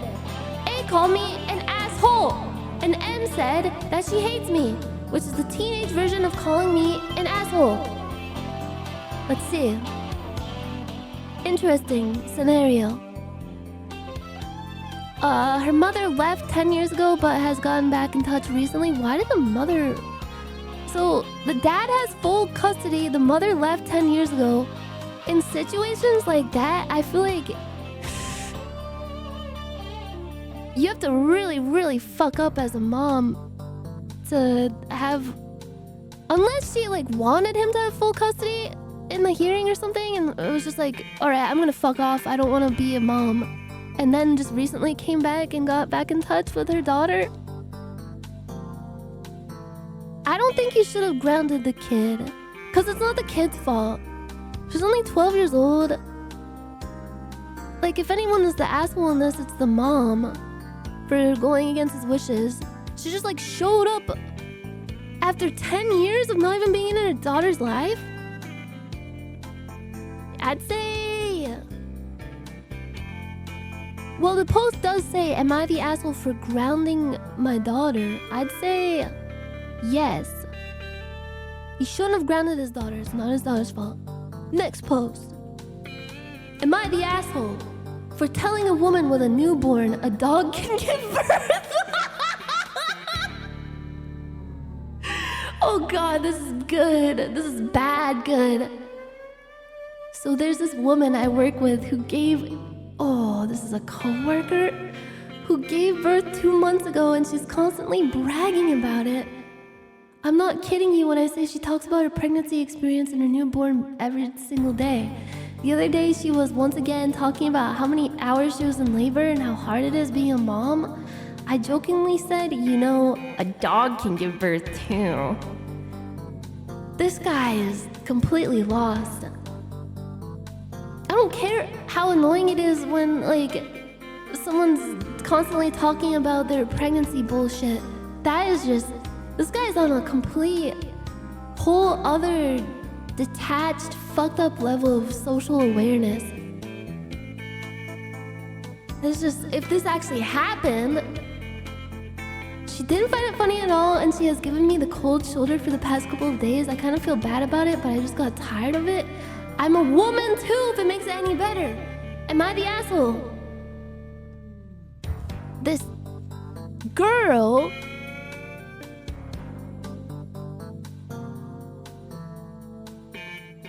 This bitch coworker is happy she spawned a cross goblin. This girl is definitely on the fucked up psychopath haven of the child-free subreddit. Those people freak me out. I'm like a quote-unquote child-free person. I don't want them, but I think these people, the way they talk about children is so dehumanizing and fucked up. And like mothers too. They call them like mombies and like cattle. They have all kinds of like, oh, they call them like breeders. And they call the babies like larva, crotch goblin. They're all just like the most dark-sided, weirdest people, just seething all day. Like, bro, who cares if you don't want to have kids? Like, that's fine, but you don't have to be a fucking weirdo about it. Just turn all dark-sided like that.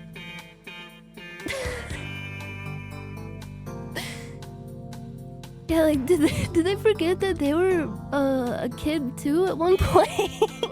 People who hate children, like actually hate children, scare me. I mean, if you're over the age of like, I guess like 19 or 20, and you're the kind of person that hates children, like actually like hates them and talks about them like that and says stuff like, oh, a dog can give birth too. Oh my god. They have actual psychopath traits. I'm not even kidding.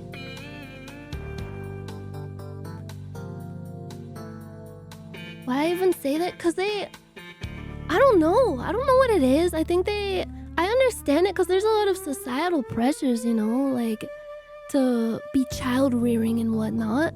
And I get it can be kind of annoying and frustrating, but they just like channel that seething rage into just like hating kids, and I don't know, they gotta do some introspection. I think they gotta like look inside and just stop choosing to be miserable all the time.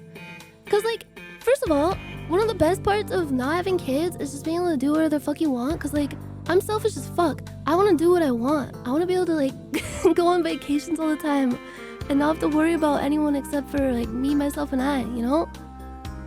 But these people, they make the same decision, but at the same time, they're just like miserable all the time and just scowling and just being a fucking curmudgeon. Like they can't even enjoy life because they constantly have to be mad about something. It's just miserable. It's fucked up. And you know what? This person is fucked up too. You're the asshole. I had a teacher that would always talk about how she, like she'd go into graphic detail about her C-sections. But honestly, I don't know, it was during chemistry class and I would have preferred, as gross as it was to hear her talk about that shit all the time, I was secretly happy whenever someone would trick her into going into a little meandering spiel about it. You know, like when somebody tricks the teacher into going off on a tangent and the teacher starts stalling and telling a story instead of teaching. And you're like, yes. I don't have to pay attention. Oh, this is great. I was secretly happy every time, even though the subject matter was really, really gross. Next post. Am I the asshole for erasing the letters on my Bemis toilet to say penis? Hi, I'm 15 and male. I have my own bathroom in my house, and the toilet has a little logo on it that says famous. Nobody uses the toilet except for me, so I erased parts of the B and the M to say penis. My mom saw it and was really upset, but I told her I'm the only one who uses that bathroom, so it's no different than me putting up posters in my room, which she's fine with. Is she being unreasonable by asking me to remove the rest of the logo so it says nothing? I really want it to continue to say penis. This can't be the whole story. Yeah, I feel like this guy's got some secret psychological hang-ups that he's gotta do some soul searching about this and really grow up. Grow up.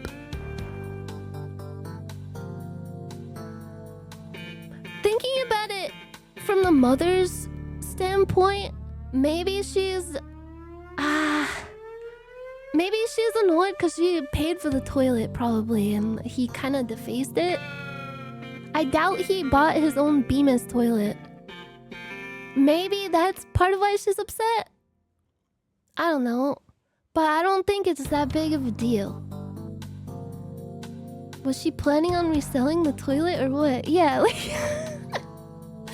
if it's his bathroom and nobody else uses it, like there's not gonna be a guest that goes in there and sees that the toilet says penis on it and then they're gonna get really upset. Can you imagine? Like they have company over one day, like the grandma comes over but all the other bathrooms are taken and she's like, oh, I can't hold it. I'm getting up there in age, you know, and I forgot to wear my diapers today. And the mom is just like, oh, well, little Timmy has his own bathroom in his room. You can go use his.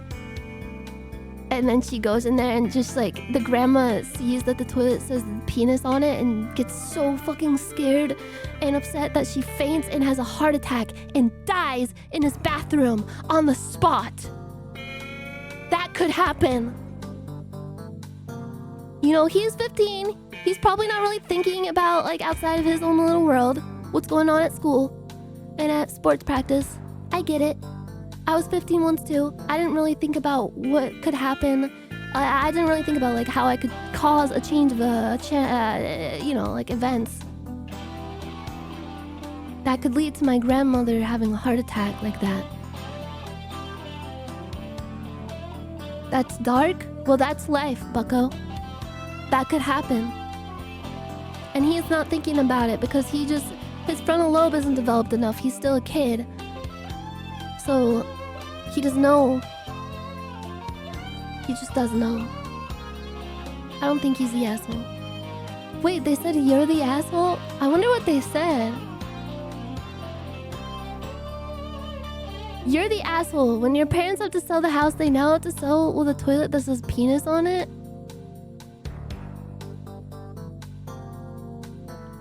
Regardless, defacing other people's property is always an asshole move. Live life conservatively and don't destroy property. This has 1.7 thousand updates. If they need to sell the house, they can just remove it then. Why should they do it when he caused the issue? The kid is in the wrong here. What? They're acting like they have to spend thousands of dollars to correct the penis on the toilet when all they have to do is just like erase the rest of the letters, and it probably takes like 5 minutes with like a cloth.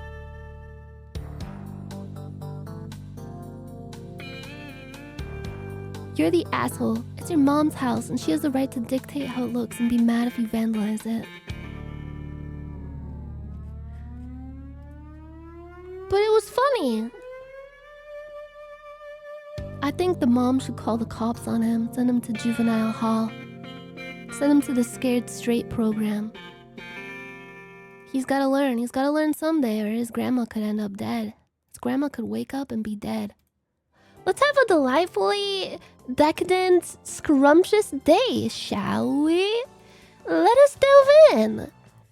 Scrandle Daily.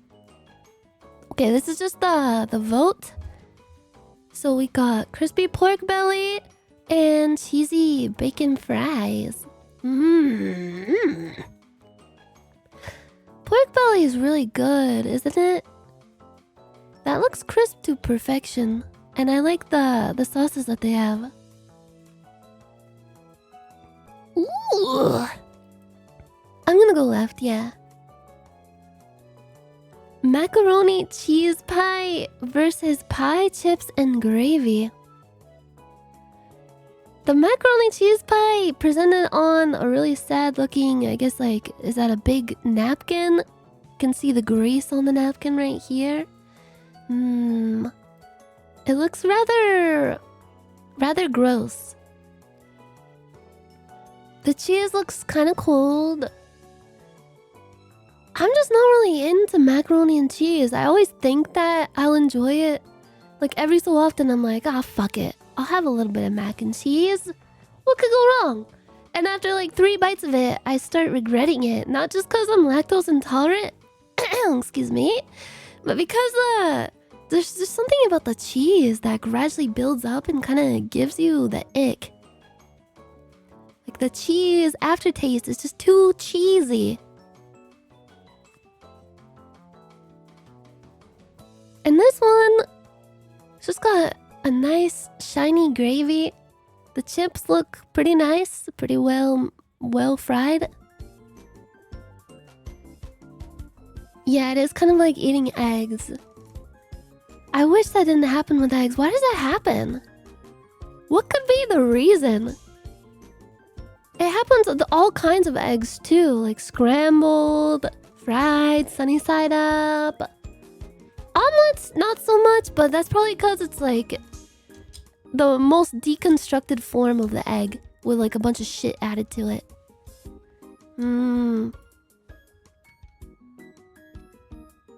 Fuck, this one's tough.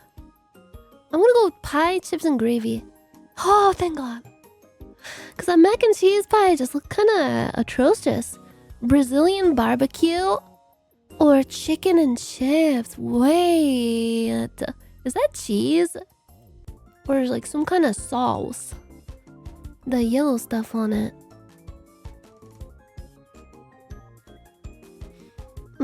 They both look good. I'm not even gonna lie. Like, even if this is cheese, this looks pretty good.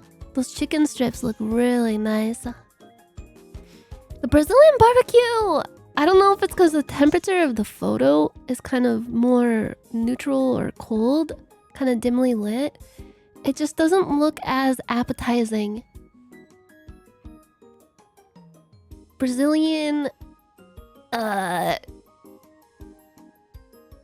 butt lift, Brazilian fart porn, Brazilian wax,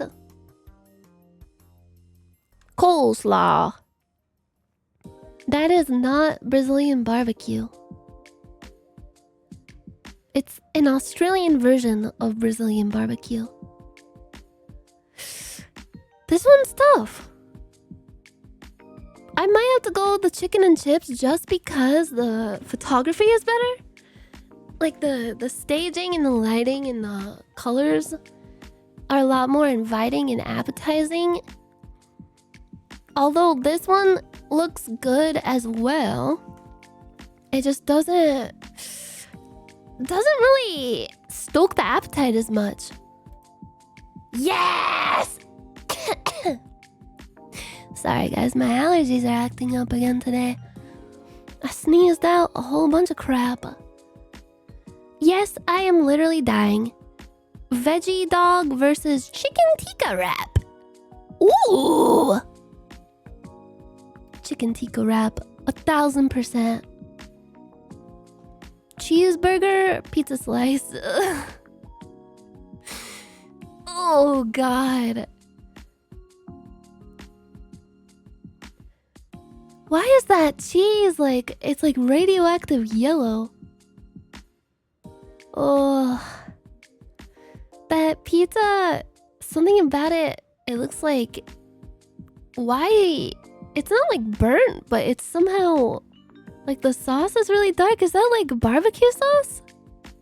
But the pepperonis are really dark too. The pepperoni. And the crust looks disgusting. It looks so thin and like shriveled up, dry. Horrible texture. At least the cheeseburger meat looks well cooked. This is tough though. Very pale cheeseburger.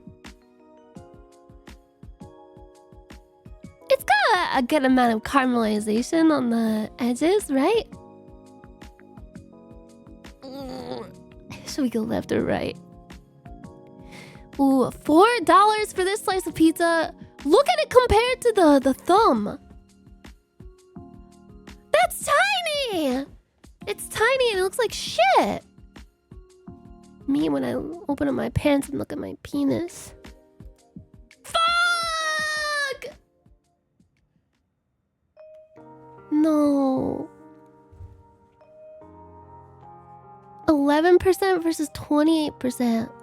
That one was...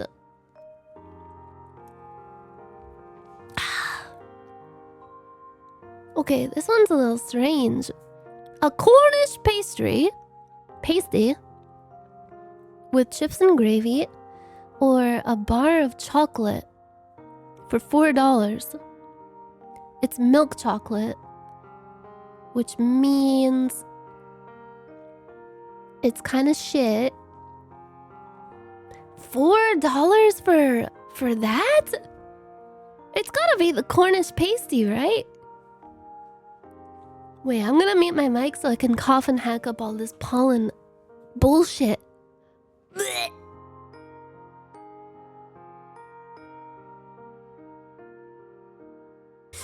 I had to cough up a freaking hairball. God damn! It's nasty. There's nothing worse. The worst part of allergy is like, I can take the itchy eyes. It's annoying, but I can take it. I can tank it all.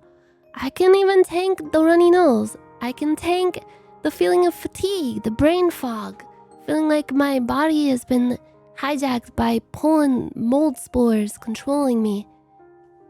I can take that all. But the worst part is how it gives you that like fucking like scratchy ass throat where every time you talk there's friction and it like feels like it takes extra effort to talk because every time you move your fucking vocal cords it feels like there's sticky cobwebs down there and they're trying to like trying to shake them off like a wet dog. God, that shit's so annoying. This is what the fuck is this hot dog?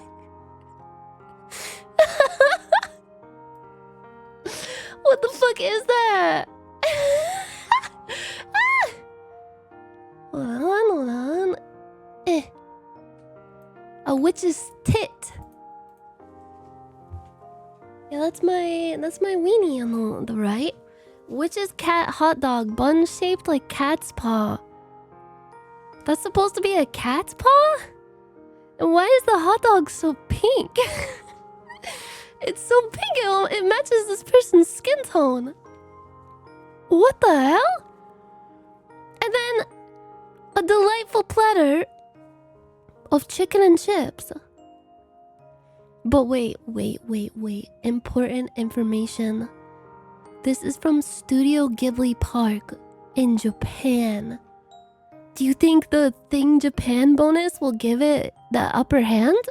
Or upper paw?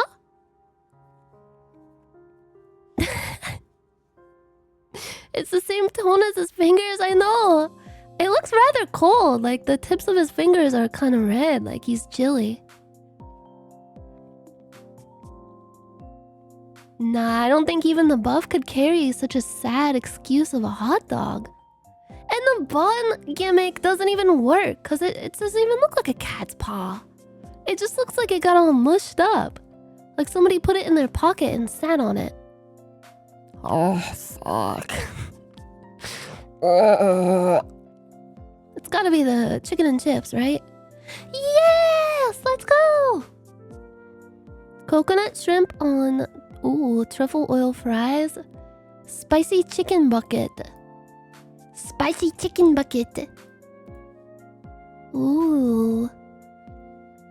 That spicy chicken looks so good. It's only £3. I'm a little biased. I had coconut shrimp once in my life. My brother made it for me. He worked at a restaurant, and my family would come visit him every so often and have him like cook for us specifically. Like we'd ask the waiter like, yo, can so and so cook our meal? That's our son. We're so proud of him. And I ordered the coconut shrimp because I was like, whoa, I've never tried this. This sounds nice. I like shrimp. I like coconuts. My brother made it. It came out, and something about it. I don't think it was really my brother's fault. I just think the combination of coconut and shrimp just doesn't really work. It made me feel ill. It was kind of disgusting. And truffle oil fries, just kind of a gimmick. I think the spicy chicken bucket for £3, like, you can't go wrong with that. That's Korean fried spicy chicken too. Oh, yeah! Yeah! Curry in a cup with a pint versus double cheeseburger and chips.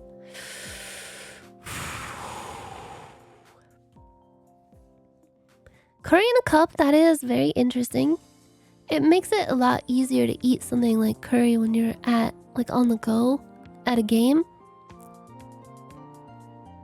Only £7.65 as well. But the cheeseburger actually looks pretty good. Comes with pretty delightful chips. The cheese is actually melted, yeah. 2 nicely cooked patties. The bun looks nice and fresh, still piping hot. You think the burger wins out over the curry in a cup with a pint? Yeah, this is actually shocking. You never see burgers in this that look this good. It's rare, it's a rarity. And I'm sure the curry in the cup is good, but they didn't really do it justice. You can barely even see it. Yes! So far we're only 1 down. What the fuck is that? What the fuck is that? What is that? Is that cheese? It's like congealed. It's gotta be the kebab roll, right? Because this looks like a dirty diaper that somebody threw up in. Ew. Oh, thank God. Okay. This one might be tough. Spicy sausage versus a sloppy Joe. A sloppy Joe, sloppy Joe.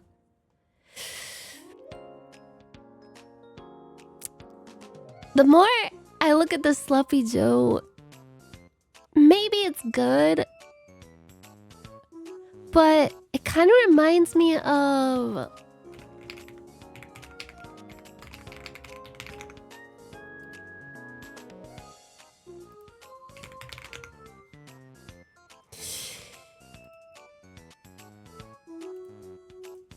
I wonder if I could find a good picture of this.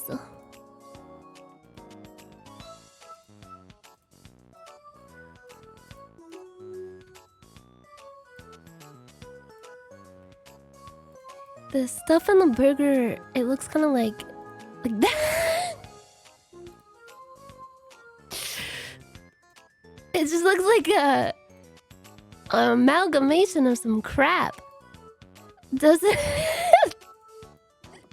Like, it looks like it's been crawling around absorbing stuff, and it's full of like mucus and cum and shit and piss and all that.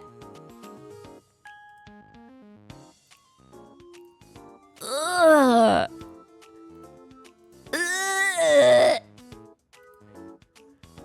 The spicy sausage, the way the condiments are applied is quite sloppy, I will say. But the bread is like a nice like baguette. Sausage looks well cooked, really shiny. Like you can see the tip poking out. It's got some crumbly bits on it. Crumbly bitch. It's a Czechia hot dog.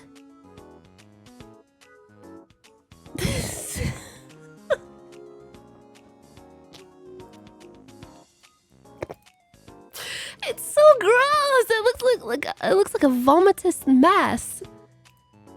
Ah, it looks like something like when you clean out your shower drain and there's like all the like different types of soap and hair all bunched up in there. Look, doesn't that literally look at that? It looks like a clump of hair right there. Ugh. Ew, ew, ew, ew. Oh, I think I'm gonna be sick. There's no way that one wins, right? I would feel genuinely crazy. Oh, thank God. This is our best scran yet. A 9 out of 10. Well, I mean our best scran this month, I guess. I've only gotten one scran 10 out of 10 in my scrandal career. Gosh darn it. I feel a lot better about this one though, because the last few ones we've gotten like 6 out of 10, 7 out of 10. It was starting to make me feel really, really crestfallen.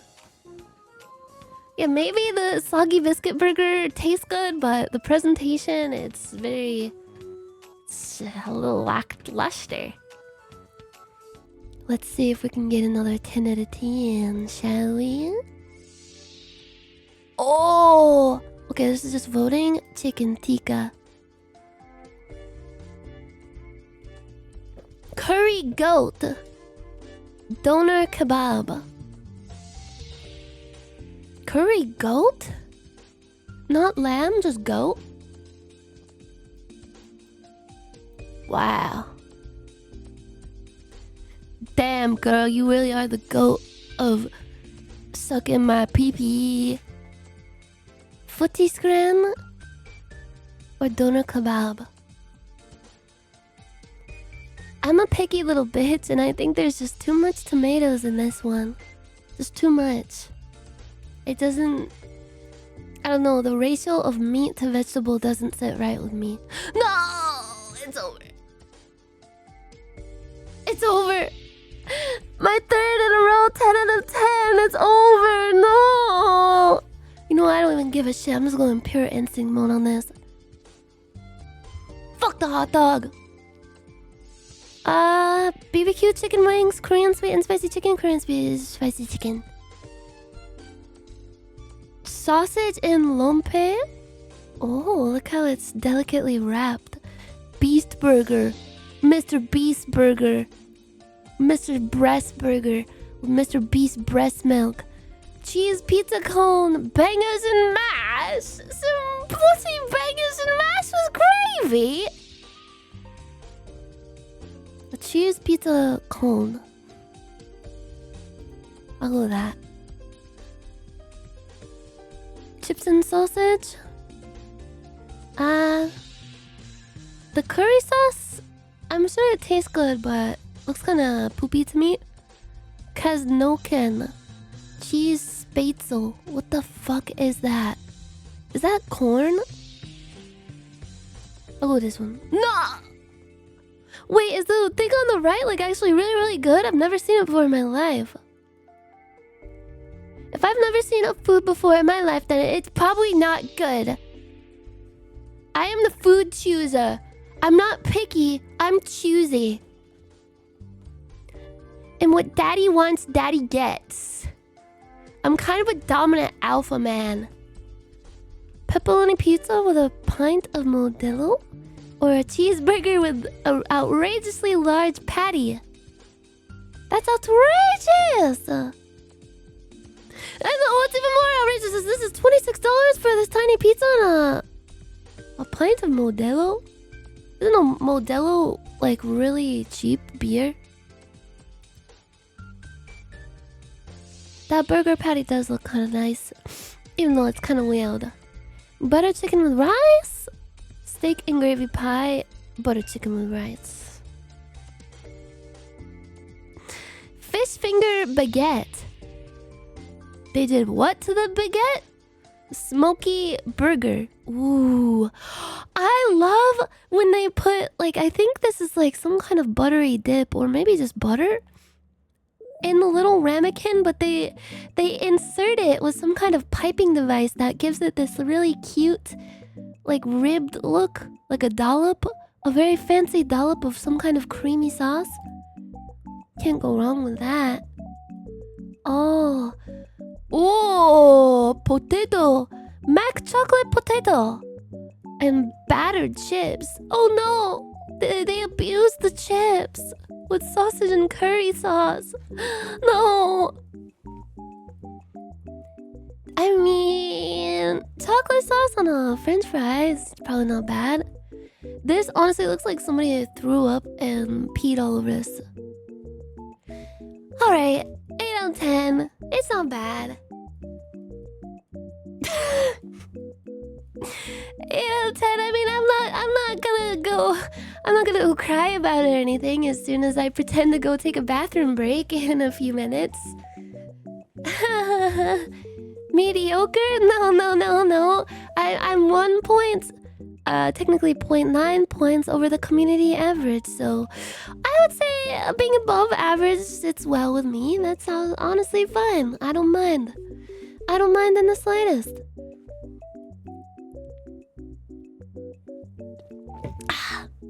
People gotta stop underestimating the tomato. Yeah. I mean, I bet the doner kebab was really good, don't get me wrong. I'm just biased against tomato. Whenever I think about biting into like a raw tomato, something about it reminds me of the taste of like watery garbage. Like it tastes like fishy, watery garbage. I don't know why. I've never liked raw tomato.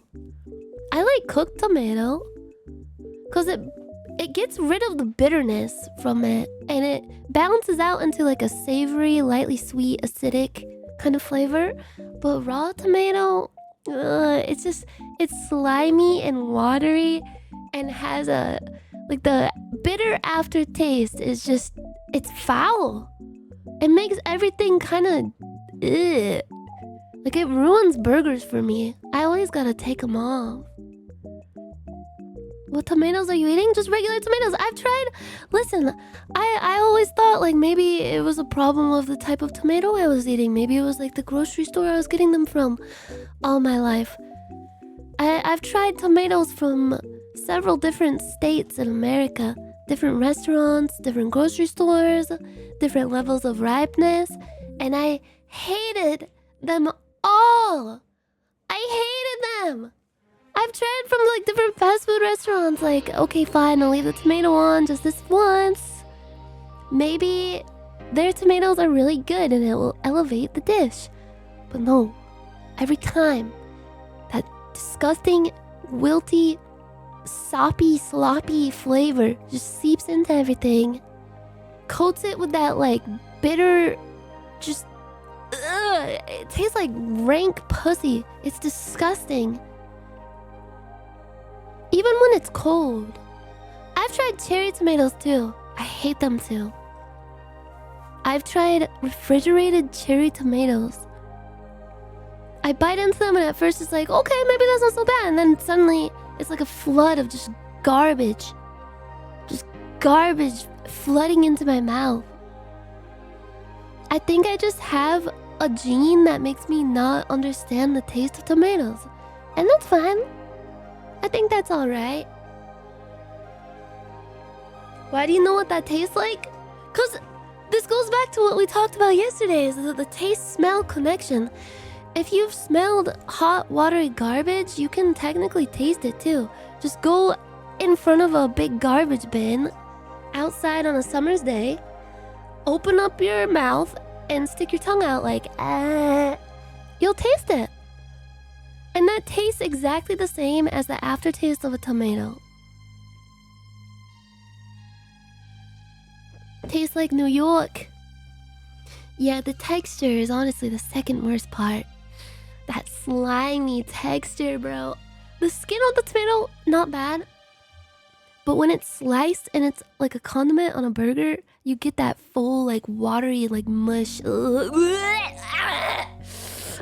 Just thinking about it is making me want to, like, rip my tongue out of my mouth. Alright, I'm gonna bite the cyanide capsule that I had hidden under my tongue in case I accidentally leak information that I was not supposed to leak. I hate tomatoes. I hate them. I hate them. I hate them. I hate them. I hate them. Bro, I found there's a VTuber Wordle site now. Vtuber. They made Vtuber doll. Like DLE. Vtuber doll. Wait. Here, let me show you guys. Vtuber. The daily Vtuber game. And I think it works similar to Wordle. You just like guess and then it tells you how hot and how cold you are according to different categories and such. What is a good starting VTuber? I'm gonna go Gra. Oh no, you guys can't see everything on the screen. You can't see everything. I'm sorry. I'm sorry. Okay, so none of these match except the debut is kinda, it's warm. Nationality American, USA. Right on the mark. Language English is warm. No YouTube. Gender F. They're not aquatic, they're not a shark, they're not a salmon shark. Does this mean they have less than 4.6 million YouTube fan? They are not 4'7.5", but they are a Gemini. Who the fuck knows everyone's zodiac? That's a good question, actually. Wait, do you guys know mine? The thing is, I know my friends' birthdays, but I don't remember what each zodiac is except for like Gemini and Scorpio. And I only know those because of me and Ethel. I can't remember for the life of me what the other zodiac signs are, like what date ranges they are. I know... Is Vay a Virgo? Or wait, what range is like December-ish? I remember Vay's birthday because I remember Cyberpunk got delayed on her birthday one year. And it was like a birthday present. Reverse. Sagittarius. Okay. Sagittarius. What do you think we're gonna know? I don't know. Like maybe you guys are, I don't know. Maybe some of you are like girls. This is girl knowledge. This is like knowing what a bralette is, I guess. Taurus is April, May. Wait, yeah, I remember Taurus now because my sister named her cat Taurus because my sister's birthday was in April. And she liked the name Taurus. That was a really cute cat. It had 6 fingers.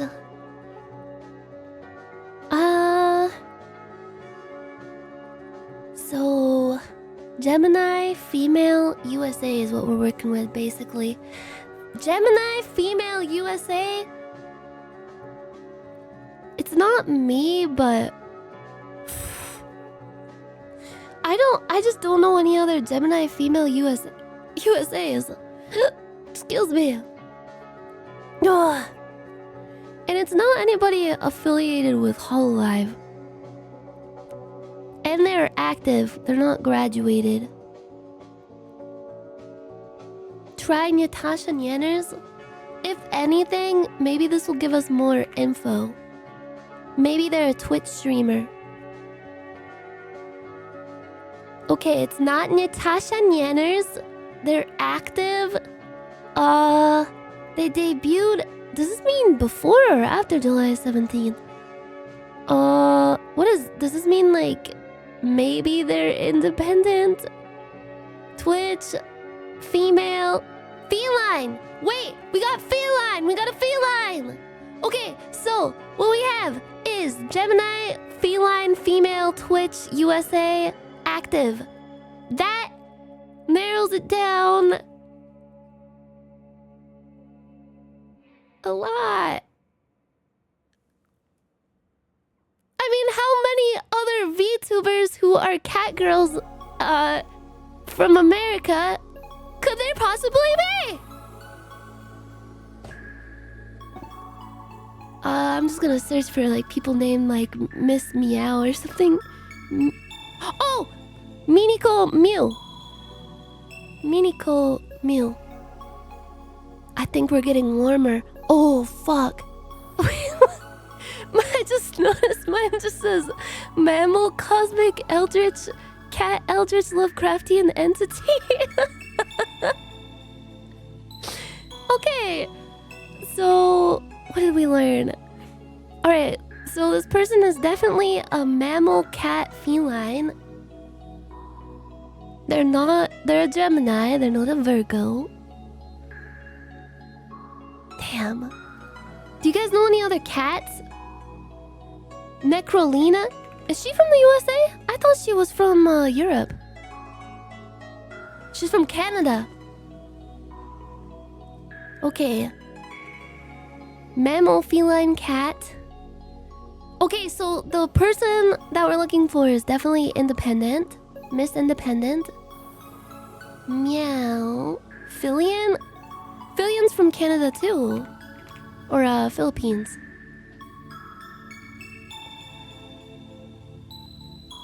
Gender.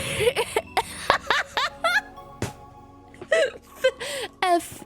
Filipino boy.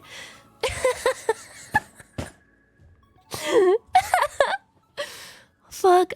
I'm trying so hard to think of all the cats. Annie? Are you serious? Her animal designation is literally in her name. NETF. What do you think that stands for? Annie the fuck? She's a fucking fox. She's a fox. Are you serious? You're such a fake fan. You're such a fake Annie fan. How could you? How could you? I'm telling her right now. I'm running to her. I'm telling her right now that you said that. How dare you? We were rooting for you. I don't even know. I don't know who said that. Yeah, she's not from the US. Fake fan, fake fan. She's Ukrainian living in Japan. How could you? We were all rooting for you. Maybe Vidal? Vidal isn't a cat. Neuro?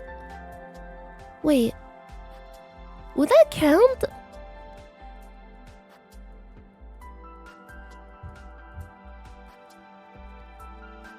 Yeah, does a cat toggle count?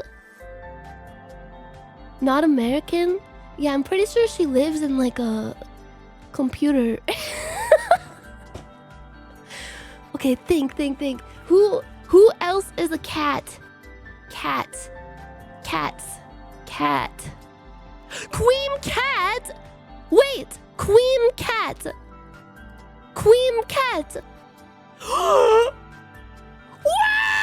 We got it! We guessed it! Let's go! Woo! Dude! That was what? I was just throwing that out there. I just typed in cat. Ladies and gentlemen, we got him. Hey, this is a fun little guesser game. You guys want to go again? Just one more for old time's sake. How can we like go back in time? I want to go to April 1st. April 1st. Okay, let's start with Gargura again. This is like the... You know how in Wordle people have like the set word that they start with every time to get the max amount of information? She's like the load-bearing Gargura. Okay, so we got USA again, English, F. Not a Gemini. They're not aquatic, they're not a shark, they're not a salmon shark. And Gen 1. They're from a generation. Or like some kind of generation. So I don't think they're independent. They might be from like... They could be from Nijisanji. Iron Mouse?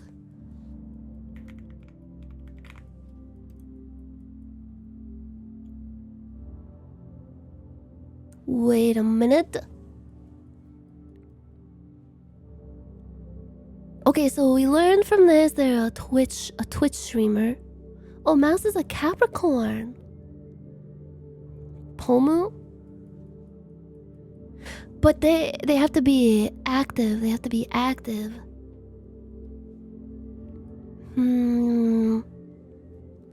Kaneko Lumi.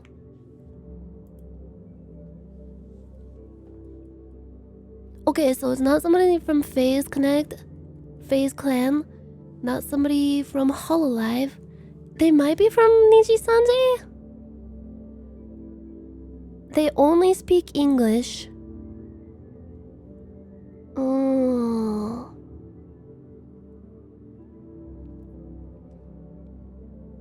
Nyanners fits? No, she's not a Gemini. I mean, she is a Gemini, and this one says not Gemini.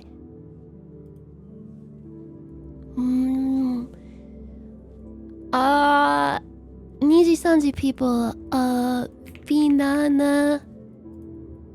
Finana, what's my name? Finana, what's my name? Oh wait, they're YouTube only. Gen 1. This is like, it's coming up as warm for a gen. Which makes me think... Aethel? No. Gender is F. And they're on Twitch. Oh. Yeah, they're Gen 2 of something. Gen 2, Gen 3. Not from Niji Sanji. Not from Hololive. Are there gens of Vshoujo? Like, are they considering, like, different waves of Vshoujo talents to be...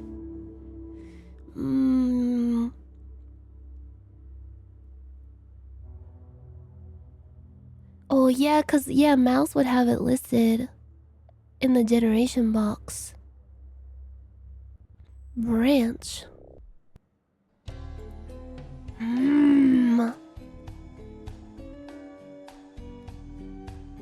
Could be Snuffy. Let's try Snuffy. Oh my god, it is! Wait! How the fuck did you know? How the fuck did you know? What the fuck? I guess if you go through all the different VTuber agencies, you kind of narrow it down, huh? Mammal, raccoon. Okay, let's do April 2nd. Hot diggity damn. Do the one on your birthday? Wait, how long has the site been active? Has this been active? I think this has only been... Yeah, they made this month. I'm pretty sure. Start with Lime Malicious.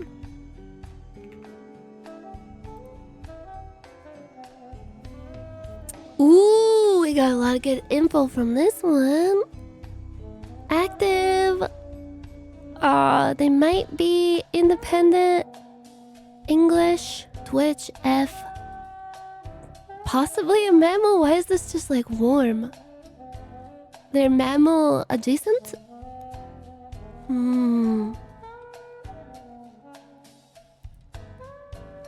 What is mammal adjacent?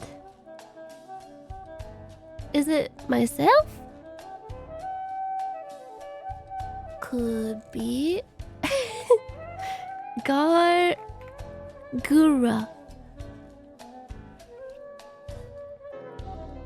Damn. Fuck. Shit. Duckbill platypus VTuber. Wait, are there any VTubers as a platypus? That'd be so cute. The following is lower than 200k. Oh.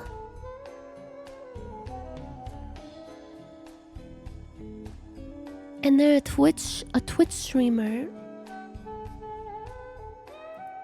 Maybe a bird. And they're from the US.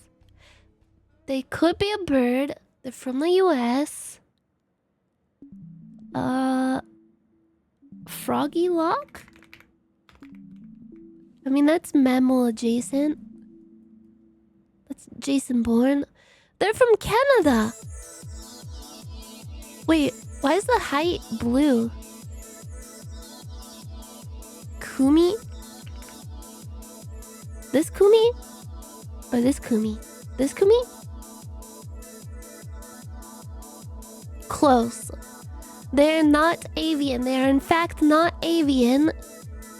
They are independent. We have that confirmed.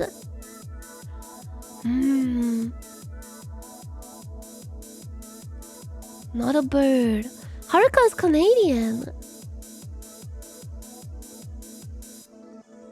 Phillian? Is Phillian a mammal? No, Phillian is Canadian.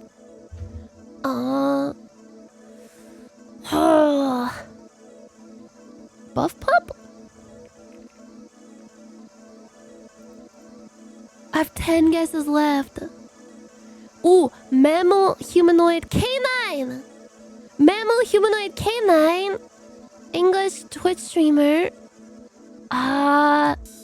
Independent.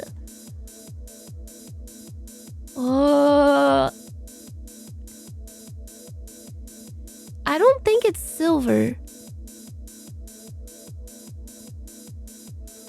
Cerber is British. Oh. Mammal humanoid. Streams on Twitch.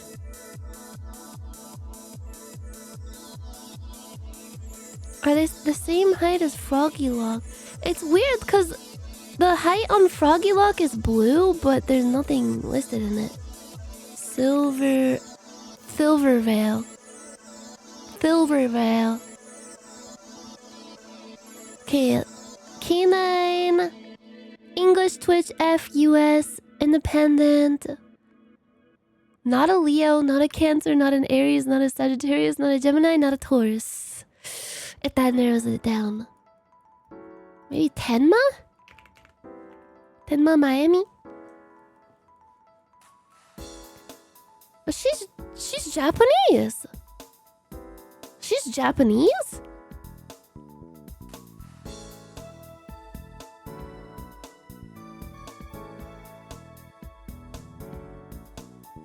Taub is a skunk. Smug Alana.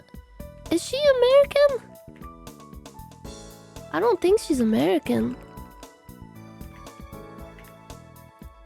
I think I broke it. Taub is a skunk. Canadian, no? Spite? Cerber Pup? No. Virgo! We got Virgo! Okay, do you guys know any VTubers who are female, stream on Twitch, speak only English, they're from the US, they're independent, they're canines, and they're a Virgo? What that means? Should we show the hint?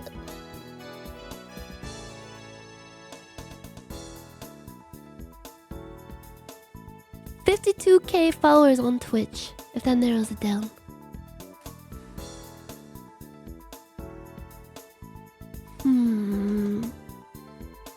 Yeah, it's a dog. Or some kind of... They're not a fox, but they are a canine.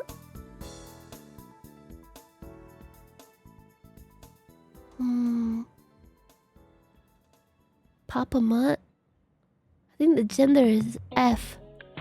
Kiba Wu.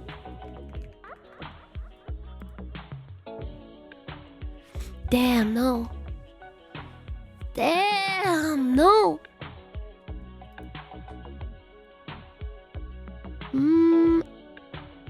Mint. Castella. 5 guesses left. I'm taking this next hint. I'm taking it. Yokai mammal. Oh, wait a minute. Yokai mammal. Yokai mammal canine.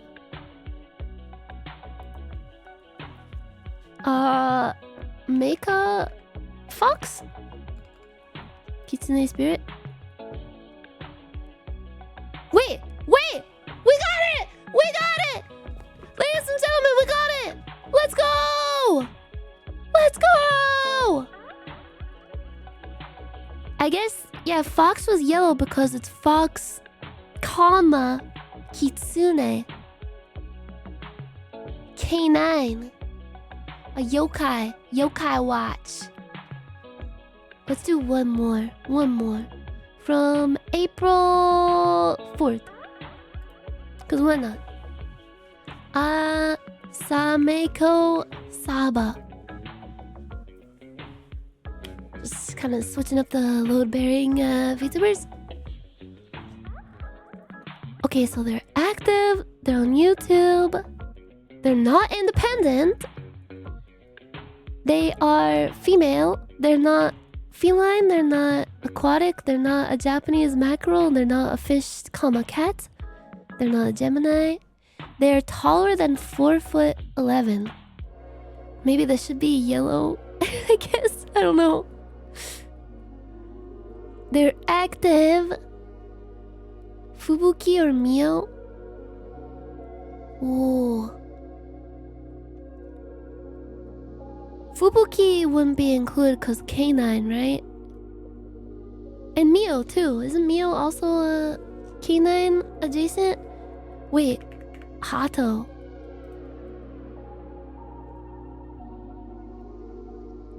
Ooh. They're not Gen 1. They're Gen 2. Gen 2 of Hololive JP. Whew. We guess Corona. Okay, let's guess. I'll guess Fubuki. I'll guess Fubuki. And it's wrong! Because I told you! Because it wouldn't be Shirakami Fubuki! Because she is a canine! Because she is a fox! I fucking told you! Sorry, my homunculus was getting a little out of hand. Subaru? Are they... Subaru?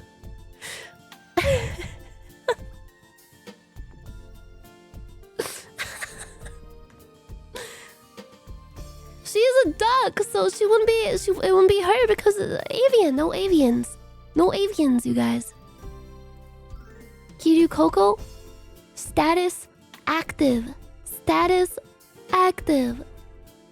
Choco. Yuzuki Choco.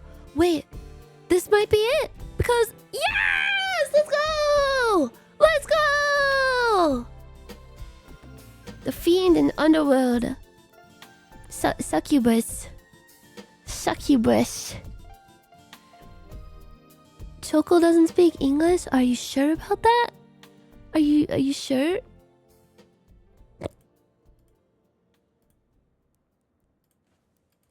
Yuzuki Choco English compilation.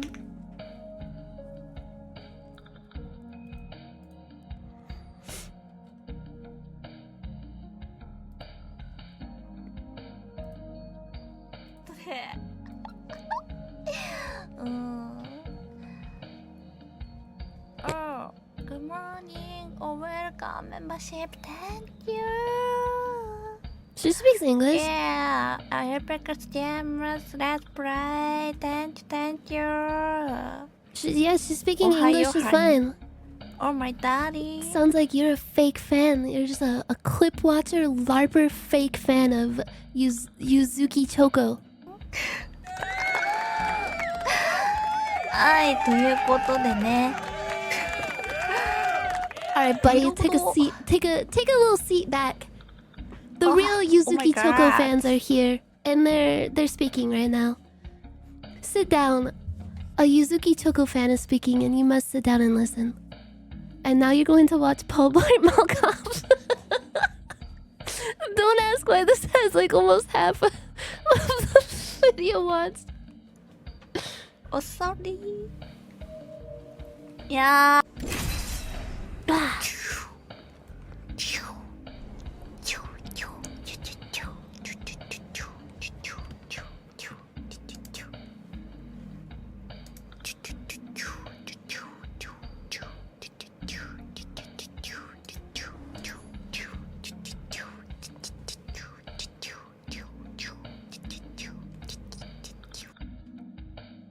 Why did that sync up with the music?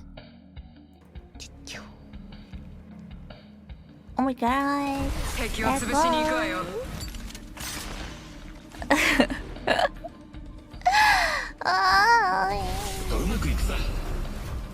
Oh. You guys don't know her like I know her.